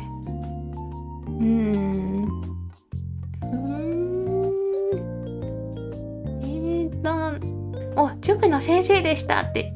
塾の先生もね、面白いよね。塾の先生ちょっと自由度が利くでさ、生徒と仲良くなったりして面白そうだよね。私の旦那もね、昔塾の先生やってた、バイトで。プラダ、ソニプラ懐かしい。よく行ってた。三宮住んでた時、いち早く大変。そうだよね、ソニプラとかロフトとかあの辺りもワンフロアでもめちゃくちゃあるから大変だよね、きっと。現在ドラッグストアでバイトしてるけど、ちまちま場所変わるのが地味に手間取いますって。ドラッグストアもいいな。でも場所変えやめてほしいね。私結構思うんだけどさ、楽天市場とかがさ、ちょこちょこデザインチェンジするじゃん。あれやめてほしいんだよね。楽天市場ってすごい頻繁に変わるじゃん、デザイン。あれも本当に変わるたびにランキングボタンどこ行ったみたいになるからやめてほしいなって思う。それと一緒だね、場所変わるってやつ。私ネイリストなのですが、いろんな職業のお客さんとお話できて発見がいっぱいですって。ネイリストなんだ、すごい。私も一時期ジェルネイル3週間に1回通ってね、めちゃくちゃしてた時期あった。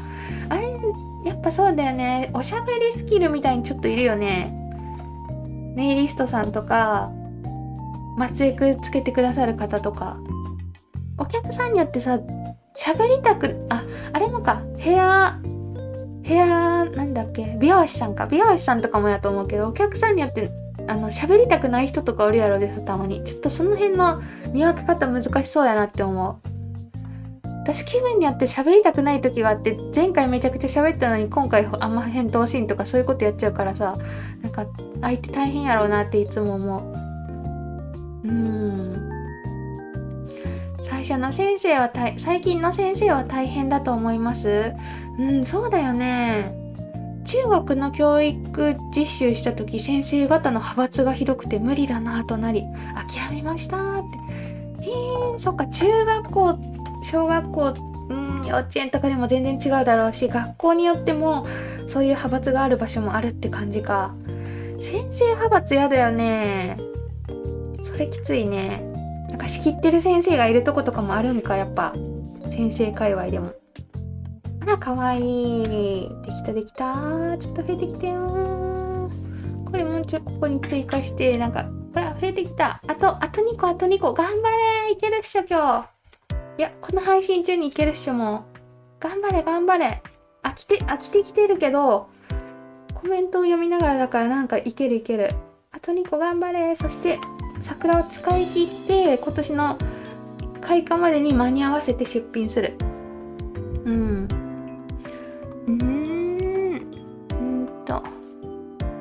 そうもう今ね、お祝いとか合格祝いの時期だからね、ぜひコメントで教えてください。みんなお祝いするの大好きなんで、どんちゃん騒ぎ大好きなんで、みんなでお祝いさせてくださいね。ぜひ合格された方とか教えてね。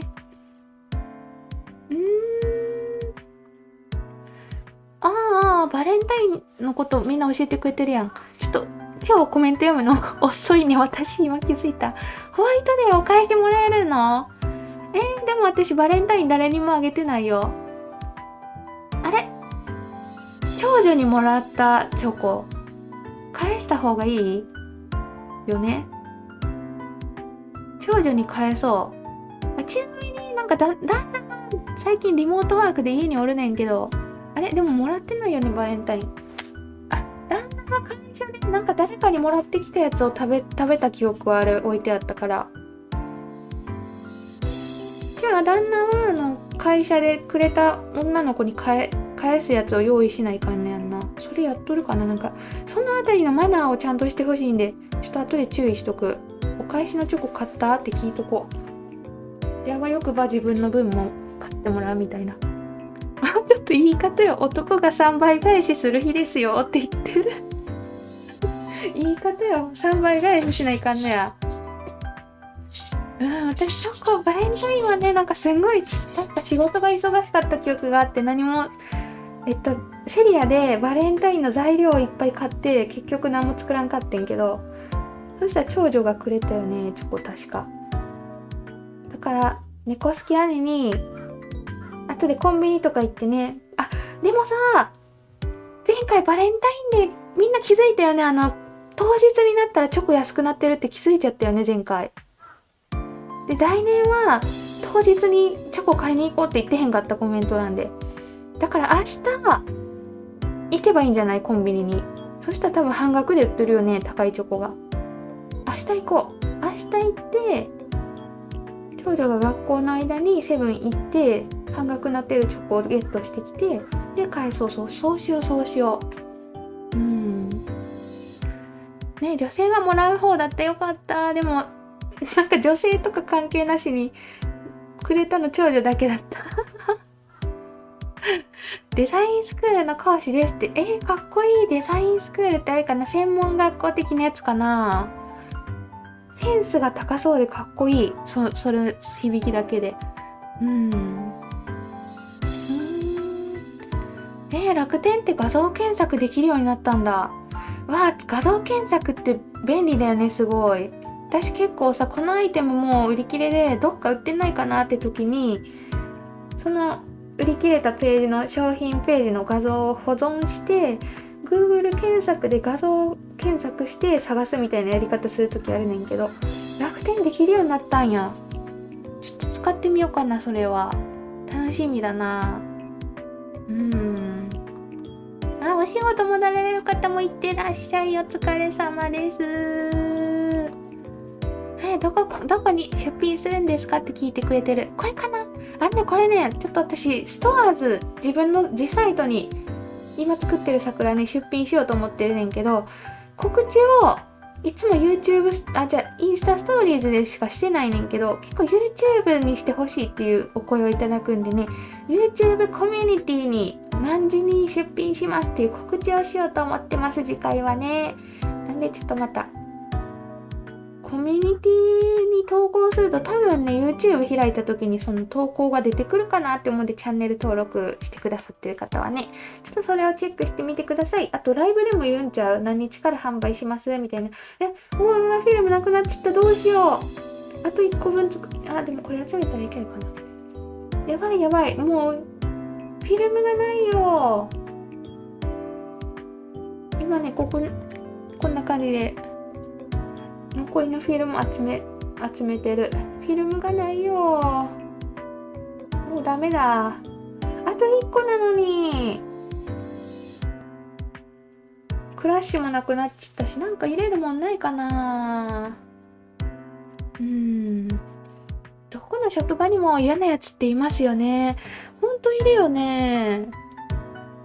いないとこがなかなかない気がする。私なぜかさ、どこの職場行ってもさ、喋ったこともないのに嫌ってくる人がいるんだよね。今までの人生、どこの職場とかなんやろ、ほら幼稚園のママ友とかそういうやつでも絶対に一言も喋ったこともないのに私のことめちゃくちゃ嫌う人が毎回一人出現するんだけど、なんなんやろうと思って。ってこと喋ってなんかうざかったから嫌いになられるのはわかるねんけど、喋ったことないのになるんだよね。なられるんだよね。ですごい攻撃される。そのさ、出没率が高すぎる、どの職場行っても。なんか出してるんかな、オーラみたいなやつ。人がなんやろ、不快感を一定の人種に不快感を覚えさせるオーラを出してるかもしんない、私が。担任、なんか高校の担任が職員室でいじめられてて、朝教室来たら今日も挨拶無視されたんだけどマジうぜえって爆笑しながら入ってきてたって。その担任いいね。そのノリは好きだよ、私は。高校の担任同士のいじめがあるってやばいね。場所によってはそういうとこもあるんか。パソコン仕事しながら BGM として聞いてます。ありがとね。今日は単調作業なんでね、ちょっとコメントを多く拾いたいなと思っている回でございます。ありがとうございます。アンケートレース、何しよう、もしアンケートするとしたら。今日アンケートレースね。アンケートしてほしい話題をインスタストーリーズで募集したんだ、そういえば。結果をしっかり見えてなかった、忙しくて。それからやるのもいいよね。またアンケートレースも、もし終盤にやる気が出たらやってみようか。今来ましたって、いらっしゃい。夫なんか用意したかなって言ってるねえ。多分私は旦那にあげてないんでくれないだろうなって思うんだけど、会社のこのお返しを用意させるっていう理由でなんか買わしてそれをついでにもらうみたいなことをやりたいなと思ってるんだけど、なんだろうね。でもホワイトデーか。コマリンさん、さすが早いな。私1個作るのに1日かかりますって。この桜かな。でもね、こっからが長いんだよね。こっからサイドコーティングしてシール貼って表裏ぷっくりが、これまだ工程の半分ぐらいもいってないよね、ここまで。そう思うとね、そんな早くはないかもしんない。こっからが大変かも。そっか、あさってになったらさらにチョコ値下がるんか。やったら明日長女に返す用のやつ半額で買って、あさってに自分用のやつを3分の1価格で買おうかな。通ってる美容院、手術中にどう過ごしたいかとか要望を聞かれる用紙渡される。いいね、それ。あれだね、会話多めがいいか、たまにがいいか、静かにしたいか。私も今まで通った美容院でね、あった気がする。それ置いてるとこなんか何か所かあった気がする。難しいのがね、私ほんとその日の気分によって全然違ってて、全然喋りたくない日とかあるし、なんかひたすらマシンガンする時もあるもんで、それが難しいなって思う。本当に気分によって全然喋らないっていう日がある。で、真ん中を固めると、そっか、私の美術館の前は旦那がインフルで、確かにその時期にインフルやったか。バレンタインの時期にインフルやったんや、私の旦那。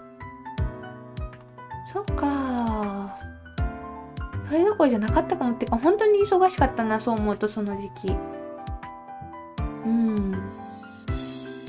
ねえ、店舗によって値下げ時期違う。あれか、同じセブンでもどこの店舗かによってなんか値下げタイミング、その店の人が決めてるってことかな。値下げタイミングで、ちょっと何店舗か回って安いやつ探そうかな。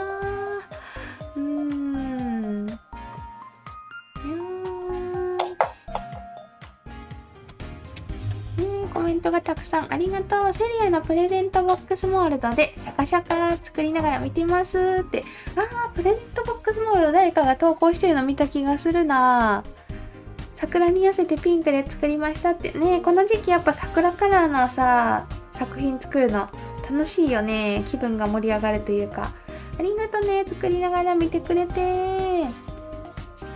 の顔持ってるやつやだよね。すごい出会うんだけど今まで。で、そういうタイプのやつにめっちゃなんかたげられる毎回。みんなに、ママとかでもやけど、みんなにめっちゃニコニコして愛想よくて役員とかやりまくってる人が、なぜか私のことすんごい嫌いで、めっちゃみんなが見てないとこで完全無視とか、なんか、舌打ちとかしてくるねんな。なんか多いねんな、今までの人生そういうこと。みんなに愛想いい人がなんかすんごい、私のことがほんまに嫌いみたいな。その状況今までの人生なんか多いな。ね、喋ったことないんだよね。全部共通してるのが。だからなんか、出てると思う、何かが。私から。抜けてるか、空気これ。ポン、つくポン、つくポンと。あと1個、あと1個。これの後、あと1個だ。桜様がいなくなっていく。いやー、私が羨ましいんでしょうね。でも認めたくないから攻撃するって言ってくれてるけどさ、男とかもいるの、普通に。男でなんか、職場にバイトで入って、一回も挨拶すらしたことないのに、初めて会った時からなんか、すんごい嫌われるみたいな。そんなんある。男も何人かいて今まで。波長かな、波長が合わない。で、その人は他の人にはみんなには愛想いいっていうパターンがめちゃくちゃ多い。なんでか分からずに終わる、最後まで。久しぶりに会ったりしたら聞きたいけどね。なんで無視してたのあの時って言えるけどな、久しぶりに会ったら。みんなが原因考えてくれてるけど、私も全然分かんなくてさ、喋ったことがないって感じ。ずっとカメラが何もない空間映してたみたい。ありがとう、教えてくれて。ずっと何もない空間映しながら作ってて、やばい。どんなライブ配信だよ。これで見えるかな、ごめんね。で、コメントに追いつくの遅いから、もしかして気づくのも遅かったかもしんない。みんな言ってくれてる、手元映ってないよーって気づくの遅っ。気づかんかった。ごめん、めっちゃキャーってなってみんな言ってくれてる。気づいた。5分間気づいてなかった。遅っ。申し訳ない。なんかこの上の何もない空間を映してたみたい。5分間気づかず。治ったよ、ありがとう。なぜか嫌ってくる人に会うたびウインクしてたら手作りお菓子くれらしたってすごい。そうすればよかったんか、私も。ウインクしだした。ウインクをすればよかったんか。でもさ、なんかそういう異性やったらまあやってもいいかなって思うんやけど、なんかな、幼稚園のママ友とかでもおったねん。マジで私のことめちゃくちゃ嫌ってるやつがいたんだよね。喋ったこともないのに。そういうやつにウインクしたくないよね。でもなんか後半とか私わざとぶつかってったからね、ドンって。普通に対抗してってた。なんかうぜえなって思って。ダメ。これの子供に聞かせたらいかん配信やし、なんなら自分の子も聞いてる可能性があるからやめとこう、こういうのはね。ちょっと自己回に入るんかな、今の手元映らず5分間は。自己の一部として扱われるのでしょうか。5分やったらさ、まだ良くない？ 10 分やったらちょっとダメだったかもしんない。5分だったらセーフだかもしんないね。クロちゃんのライトだけずっと映ってた。PR タイムやったかもしれない。なんかそういう人間に会った時はさ、やっぱ仕方するっていうか、存在を忘れるみたいな、この世の地球にいないものとして扱うみたいな考え方をするようにしてはいるんだけど、ウインクとかするのもありかもしんないなってちょっと思ったな。5分結構長いって言ってる。ライトしか映ってない配信いかがでしたでしょうかねえ。ちょっと初めてかもしんない、さすがにそれは。コメント欄のなんやろうな、ちょっと古いとこを一生懸命読んでたよね。だいたいさ、こういう事件起きるときさ、私がコメント欄に気づくのが遅いんだよね。で、金箔もついて、で、ここにね、覗き方できてるから、これ抜きたいな。ちょっと待ってね。ぐるぐるっと金箔をつけて、覗き方抜きたい。今、審議が行われてる。5分間は結構長い。5分間はセーフ。ちょっと審議が分かれてる。アウトやったら何が起きるんやろ、これ。そろそろお迎えなので行ってきますって。ありがとう。頑張ってね。今日は天気は悪くないかな、全国的にね。ちょっと風が強いとこが多いらしいし、花粉も飛んでるので気をつけて行ってきてね。自分の人生に必要ない人って割り切ってるって、そうだよね。なんちゅうか、人間として見なくていいかなって思ってる。抜けたかな、気泡。よし。あと1個か。頑張れー。でもよかった。なんか変なやついるのは私だけじゃないんだって思うよね。コメント欄見てると。変な人に出くわした皆さんのコメントを見てると。でもやっぱあるじゃん。世の中で理不尽なことってたまに訪れるじゃん。絶対こっちは何も悪いことしてないのに、なんか急に標的にされるとかさ、なんか嫌なことされるとか、そういうことあるじゃん、人生で。で、なんやろな、ある程度年になってくるとそういうことが起きるっていうの分かってるじゃん。もう自分もそういう目にあったりしてね。それを見た自分の子供たちがそういう目にあった時に、なんかかわいそうやからなんかどうしようみたいな、ちょっとそういう悩みがある。もし子供が理不尽な目にあった時になんかどうしようみたいな。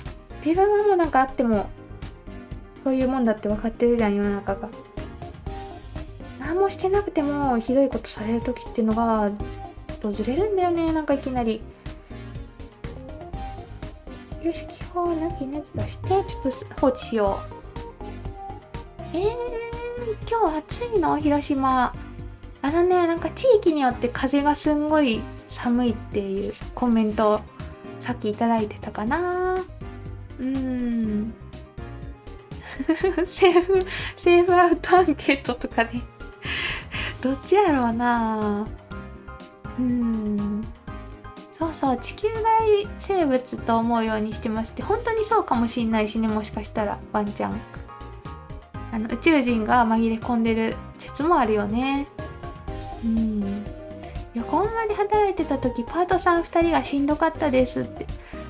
あ、そっか。関西人で知らない土地に来てたのに無視は当たり前、陰口は当たり前。きついよね。新しい土地でそんなことされたらね。私も実はそんな職場があってさ、今日お母さん来てないな。その職場の時は私のお母さんに言って辞めたんだけど、なんかボーリング場で働いた時に、おそらくそのボーリング場、新人をいじめるのがパートさんたちの流行りだったんだろうなって後になって思うんだけど、ちょびっと業務内容を教えてもらった後に、自分以外がみんな奥の部屋行って話し出しちゃって、私全てにフロアの仕事任されるみたいな状態になったことがあって、今も潰れたから言うけど、マーサボールね、マーサボール。岐阜市の人わかるかな。マーサボールで昔働いた時に入ったら、なんかいきなりいじめられた時があって、で、新人やでさ、わからへんやん、仕事内容。いろんな場所から一気にいろんなレーンから呼び出しとかかかって一人でパニクってるんだけど、その時もみんな裏で談笑しててずっとワイワイ。さすがに無理って思って、なんかもう気力もなかったからお母さんに電話してもらってやめてんけど、そこは。それで多分入ってきた人全員にやってたんちゃうかなって思う。初日からそんなんだったから。そういうさ、場所があるんだよ、たまに。外れみたいな。娘が別室卒業証書もらってきて号泣中ですって。今卒業終わったとこってことかな。終わった直後。卒業式直後ってことかな。おめでとう。号泣だよね。寂しいよね。そんな時期だもんな。でも卒業おめでとうございます。こんにちは、桜のアイテム素敵ですねってね。ありがとうございます。この後ビャーって並べてお見せできるのではないでしょうか。最後にあと1個なんでね。桜はいいよ、楽しみだね、お花見が。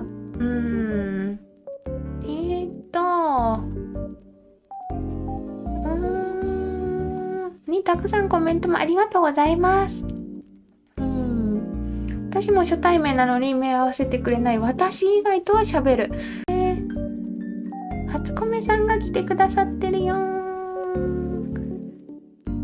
こんにちは、ライブ配信初めて見に来ることができましたって。ありがとうございます。いつも楽しく拝見させていただいております。猫ちゃん絵文字付きだ。ありがとう。初めて来れて嬉しい。しかもね、もうちょっとでもうすぐ終わっちゃうとこではあるんだけど、ナイスタイミングで来てくださってありがとうございます。できたー。なんかちょっと傷目立つな、これ。傷強めだな。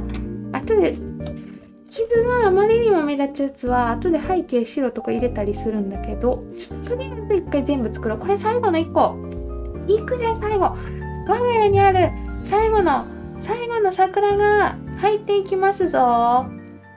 これでやっと私の桜ノルマが今日終わる。やらなきゃって脳を締めてたやつが1個すっきりするかな。これで最後の1個だ。頑張れー。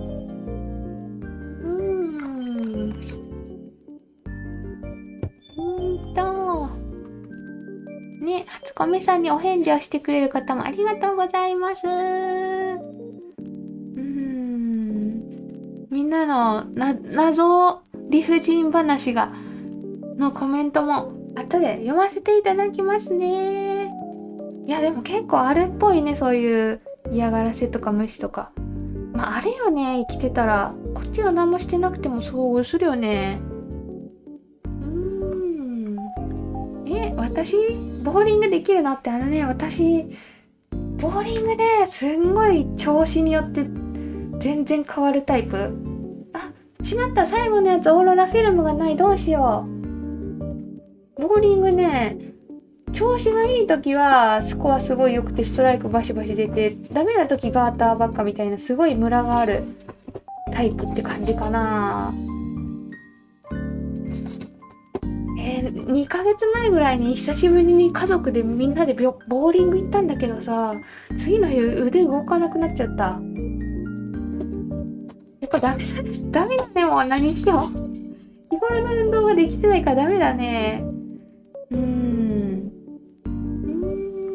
挨拶した後から寝落ちしてしまったって。おかえり。大丈夫、まだ配信は終わってなかったよ。そっか、お薬の副作用で眠くなるとかあるよね。私もたまにアレルギーひどい時にさ、飲み薬出されるけど、あれ飲むとスコーンって寝てしまうもん。今何個目やろう。これ12個目やと思う。配信前から作ってあったのが6個ぐらいやったと思うねんけど、今作ってるやつが12個目で最後のオーロラフィルムをもう使い切りたい。これ完全に使い切って新しいやつを買いたい。最後の1個でなんとかオーロラフィルムがギリギリかなって。今ちょっとこう見えないけどギリギリ。どこだオーロラフィルム。ギリギリのオーロラフィルムを使い切ろうと頑張ってるとこ、今こうちょっと残ってるやつ全部使いたいなと思って筆で取ってる。でちょっとレジンべちゃべちゃつけちゃってるんで、後でアルコールティッシュでここ拭き取らなきゃなって思いながら全部すこうとしてるって感じかな。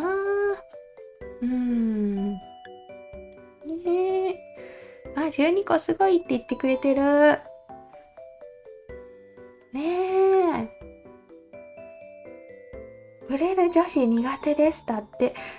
私もね、自分自身は群れる女子だったんだけど、高校の時とかは後に気づいたんだけど、一人の方が好きだなってなんか後ほど気づいたよね。社会人になるっていうか、なんやろうな、高校の終盤ぐらいから自分が一人の方が好きなことに気づいて、一人焼肉とか一人映画とか一人旅行とかハマりだした時期あったよね。ケースバイケースって感じかな。でも学生時代、特に小学校とか中学校って群れなあかんって気持ちになるよね。今思うと全然群れんくていいんやけどさ、そこで群れようが一人でいようが将来に何一つ関係ないんだよなって後で思うと思うんだけど、当時群れなきゃダメなんかなみたいなのはあったよね。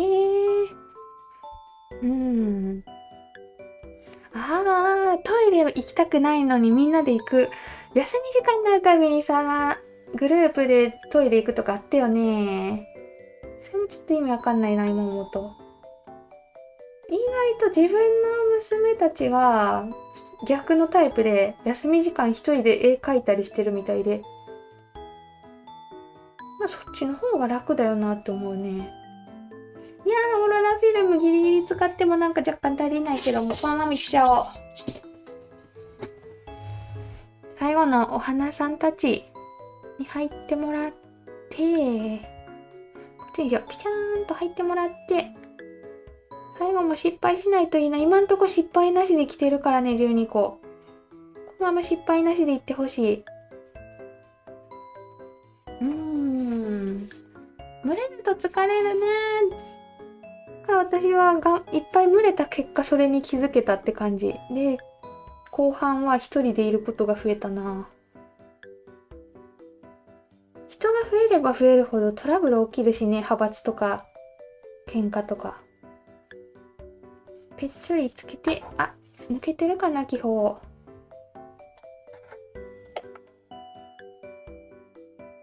いしょ。高校まではグループ行動をさせられるから群れないと面倒だった方。だった方。大学以降は一人が楽になりましたね。そうそう、グループでなんかやらされるから仲いい子を作っとかないとめんどくさいみたいな行事があるもんね、小学校、中学校の時ね。オーロラフィルムギリギリセーフだったね。12個できたやつ後で見せるね、一気にまとめて。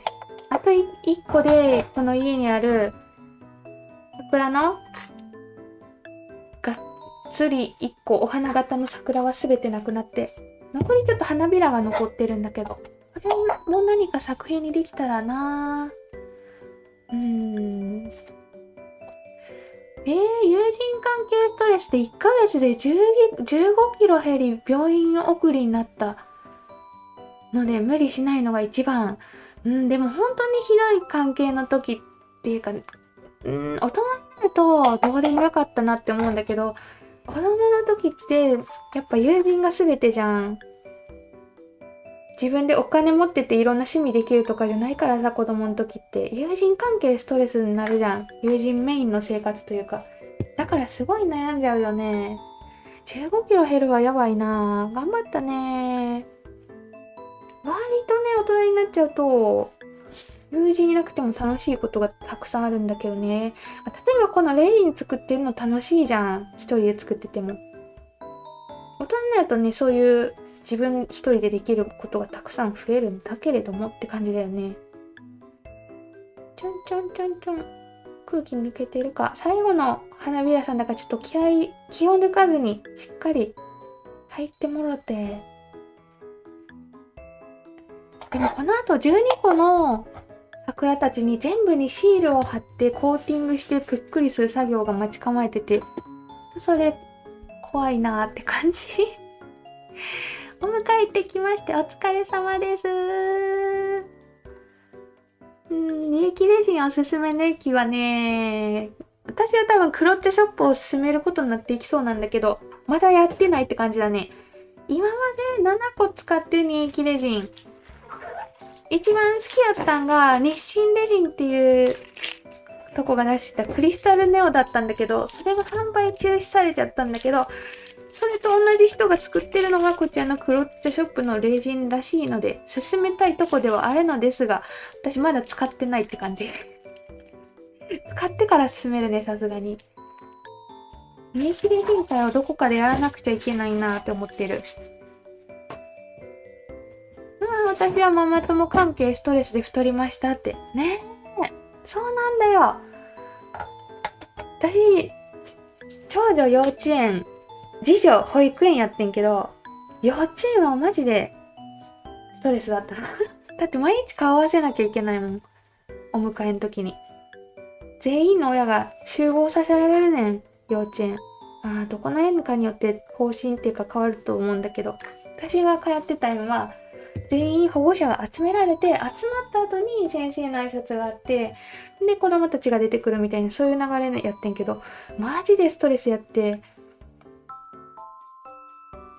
いや、頑張ったなって思うもん。外れ地域を引いてしまうと、そういう病むことが起きてしまったりするよね。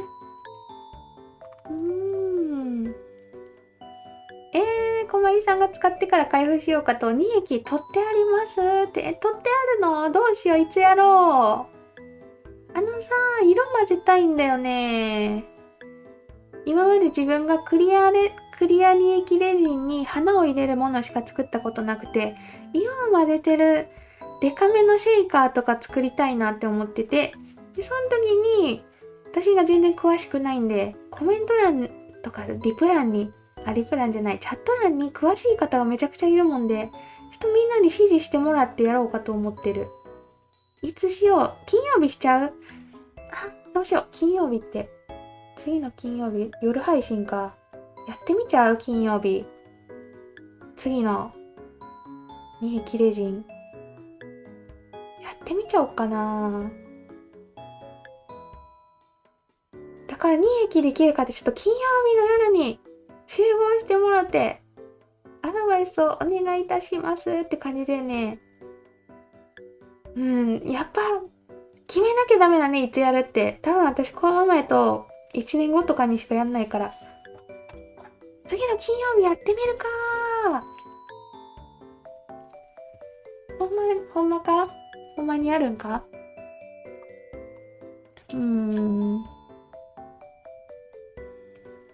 男性の世界でもいじめみたいのあるんでしょって気になるよね。男性のいじめの方がちょっとあからさまっていうかさ、いや、学生時代の場合は、やっぱいじられる役の子とかいなかった？クラスに。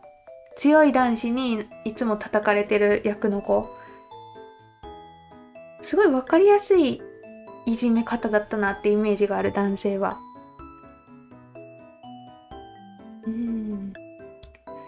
そうそう、自分のストレスない暮らし方が一番だよね、やっぱり。人気作ってくださいって言ってる。作ろっか、金曜日。やる金曜日。やるか。ちょっといい加減やるか。やるって言っちゃった方がやると思う、私。ちょっとね、バチコリ、もしあったかいとありがたいな、窓全開でやりたいんで。アレルギー対策バチコリしといて、金曜日にやるか。もしかして、この部屋じゃない違う場所で配信するかも。私この部屋ね、寝室なんで、ここで2液やっちゃうと多分、そうだな。金曜日じゃあ、隣のジリオの部屋でやるとして、なんだっけこれ、あと何するんだっけ？残り流すだけか。違う部屋で配信するかも。この部屋じゃやらないから、2液は。ちょっと次回の金曜日。やろかー。決めた方がいいね。もう私一生やんないかもしれないから下手したら。そう、時間かかる。だからね、枠に流すとこまでを多分できるかなって思うんだけど、2液に色つけてシェイカー枠に流すみたいな、そこまでやると思うんだけど、で完成したものは、完成してから、枠から出してからは多分、LED レジンで蓋付けとかしていく形になると思うから、シェイカー作るか、2液でいっぱい。これとか、前回作ったこのお花さんたちすごい気に入ったからさ、2液でちょっと作りたいんだよな。でもここがクリアの方が可愛いかな。それともここ全部色にしても2液やったら綺麗にできるかな。ちょっといっぱいシェイカーを用意しとくね、金曜日は。シェイカー枠ってでっかいやつ多いもんね。気になる。よかった。2液確定って言ってる。わかった。じゃあ、確日、ついに二駅レジンやろう。二駅レジン、金曜日にやらせていただきますので、こちらを。スケールあればいけるよね。スケールはこちらの、だいぶ昔から使ってるんだけど、細かいとこまで測れるやつって感じ、こんな感じの。これは昔ラクマで600円ぐらいで買ったぞ、私はこれ。今ちょっと売ってるとこもあるけど。で、プラスチックコップと木べらっていうの。ほら、アイスクリームの持ち手みたいな金のやついっぱい持ってるから、それ用意したらいけるよね、きっと。で、着色剤はレジン入ってないやつで、色ドロップか宝石の雫あたり用意しといて、なんとかなるかなーって感じでやってみようかと思います。もう二駅派の私歓喜ですって言ってる。じゃあ金曜日二駅やろうね。で、私アレルギーがすごいんで、マジで二駅7種類以上試して全部アレルギーめちゃくちゃ出たんで、頭痛薬を用意しておいて、寒かろうが窓全開でやろうと思う、金曜日は。って感じで覚悟を決めてやろうかと思いますので、よろしくお願いします。出先なのでアーカイブで見ますねってご挨拶来てくれてありがとう。最後のやつ傷が多いね。しょうがないね。これぐらい傷が目立つとね、背景白入れるかも。後でモールドから出した後に塗り塗りするかもしんない。これちょっと目立つな、他のやつより。よし、手元で固めよう。わ、最後のやつだ。ようやったぞ。金曜日オール決まりかって言ってる。そんな時間かかるっけ、人気。オール配信になるかな。ルスターグラスの2液は鼻の色落ちたって感じ。仕上がりも良かった。単体の仕上がり良かった。私基本的に鼻入れるやつやってたんで、2液の時は鼻の色スコーンと落ちるなって印象だったな。今変わってるかもしんないね。使ったの3年前ぐらいだからね。そうそう、無理はしないように頑張る。ついに防毒マスクが出る日が来るか。防毒マスクしながら配信とか。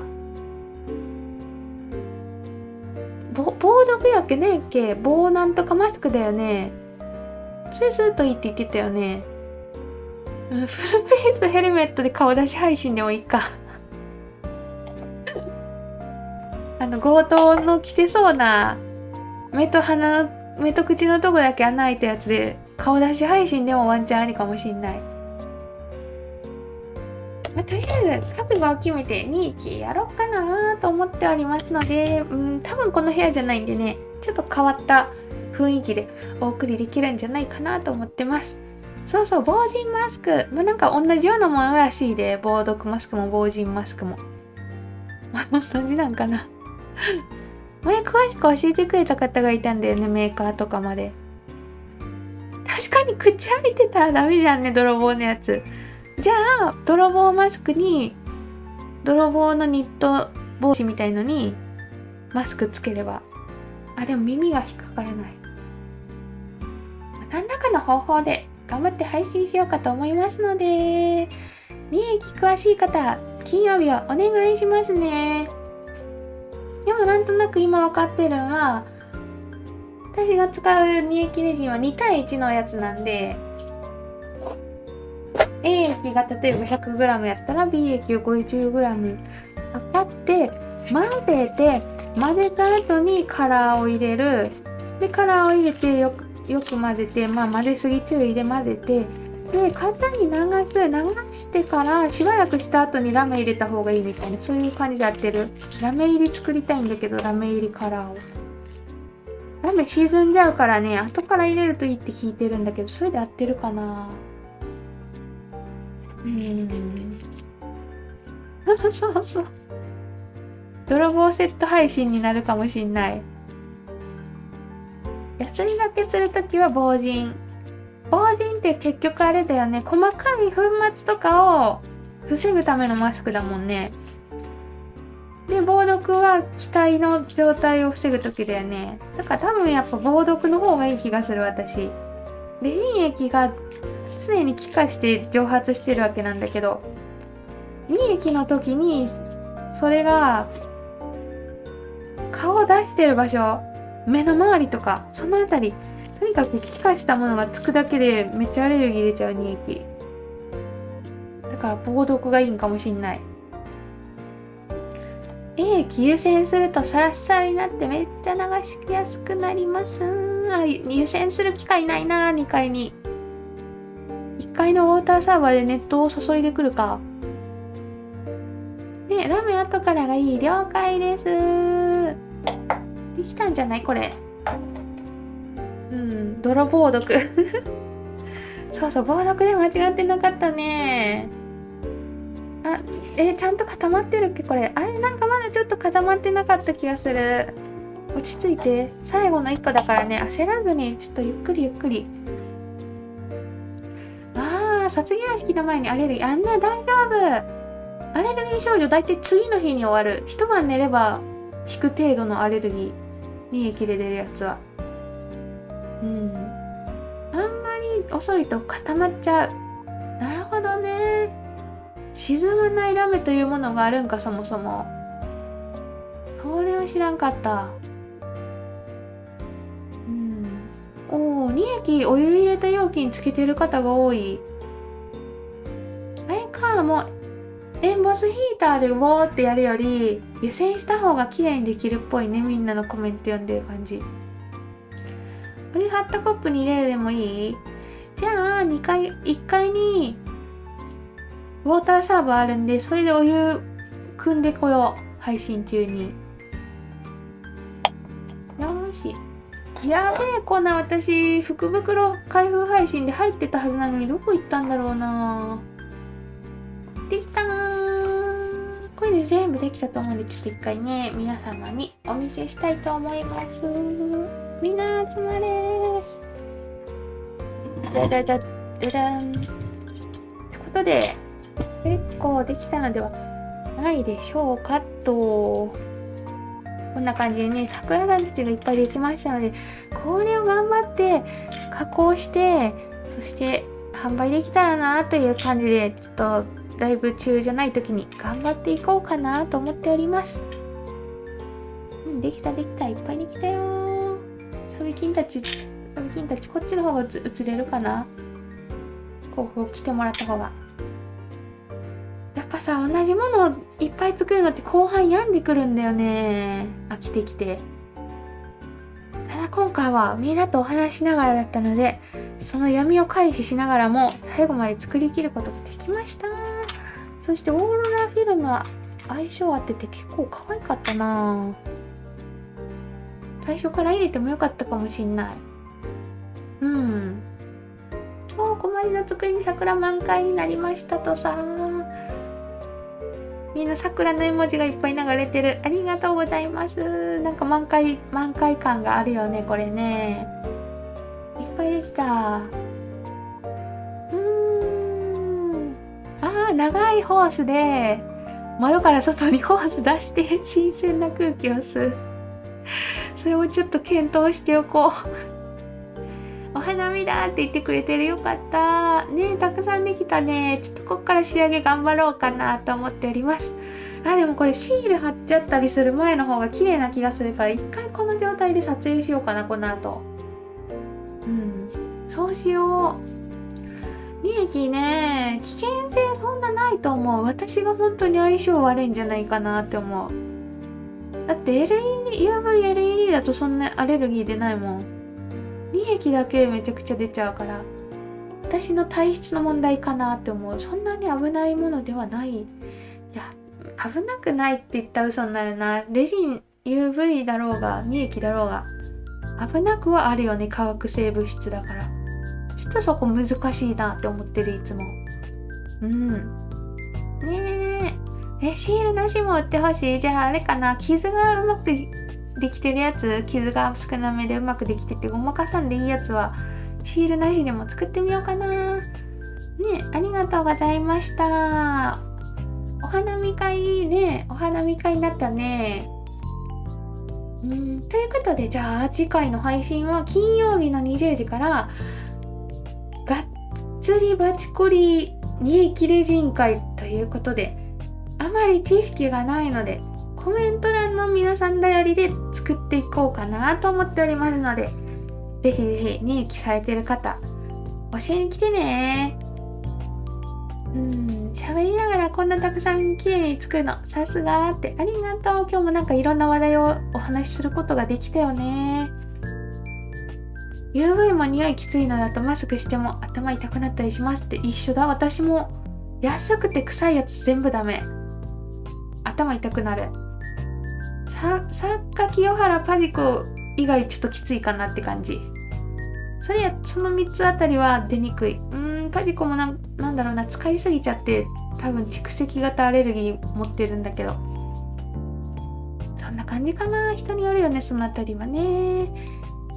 はい、今日もありがとうございました。ということで次回の配信もお時間方は見に来てくださいね。じゃあ午後からも元気にお過ごしください。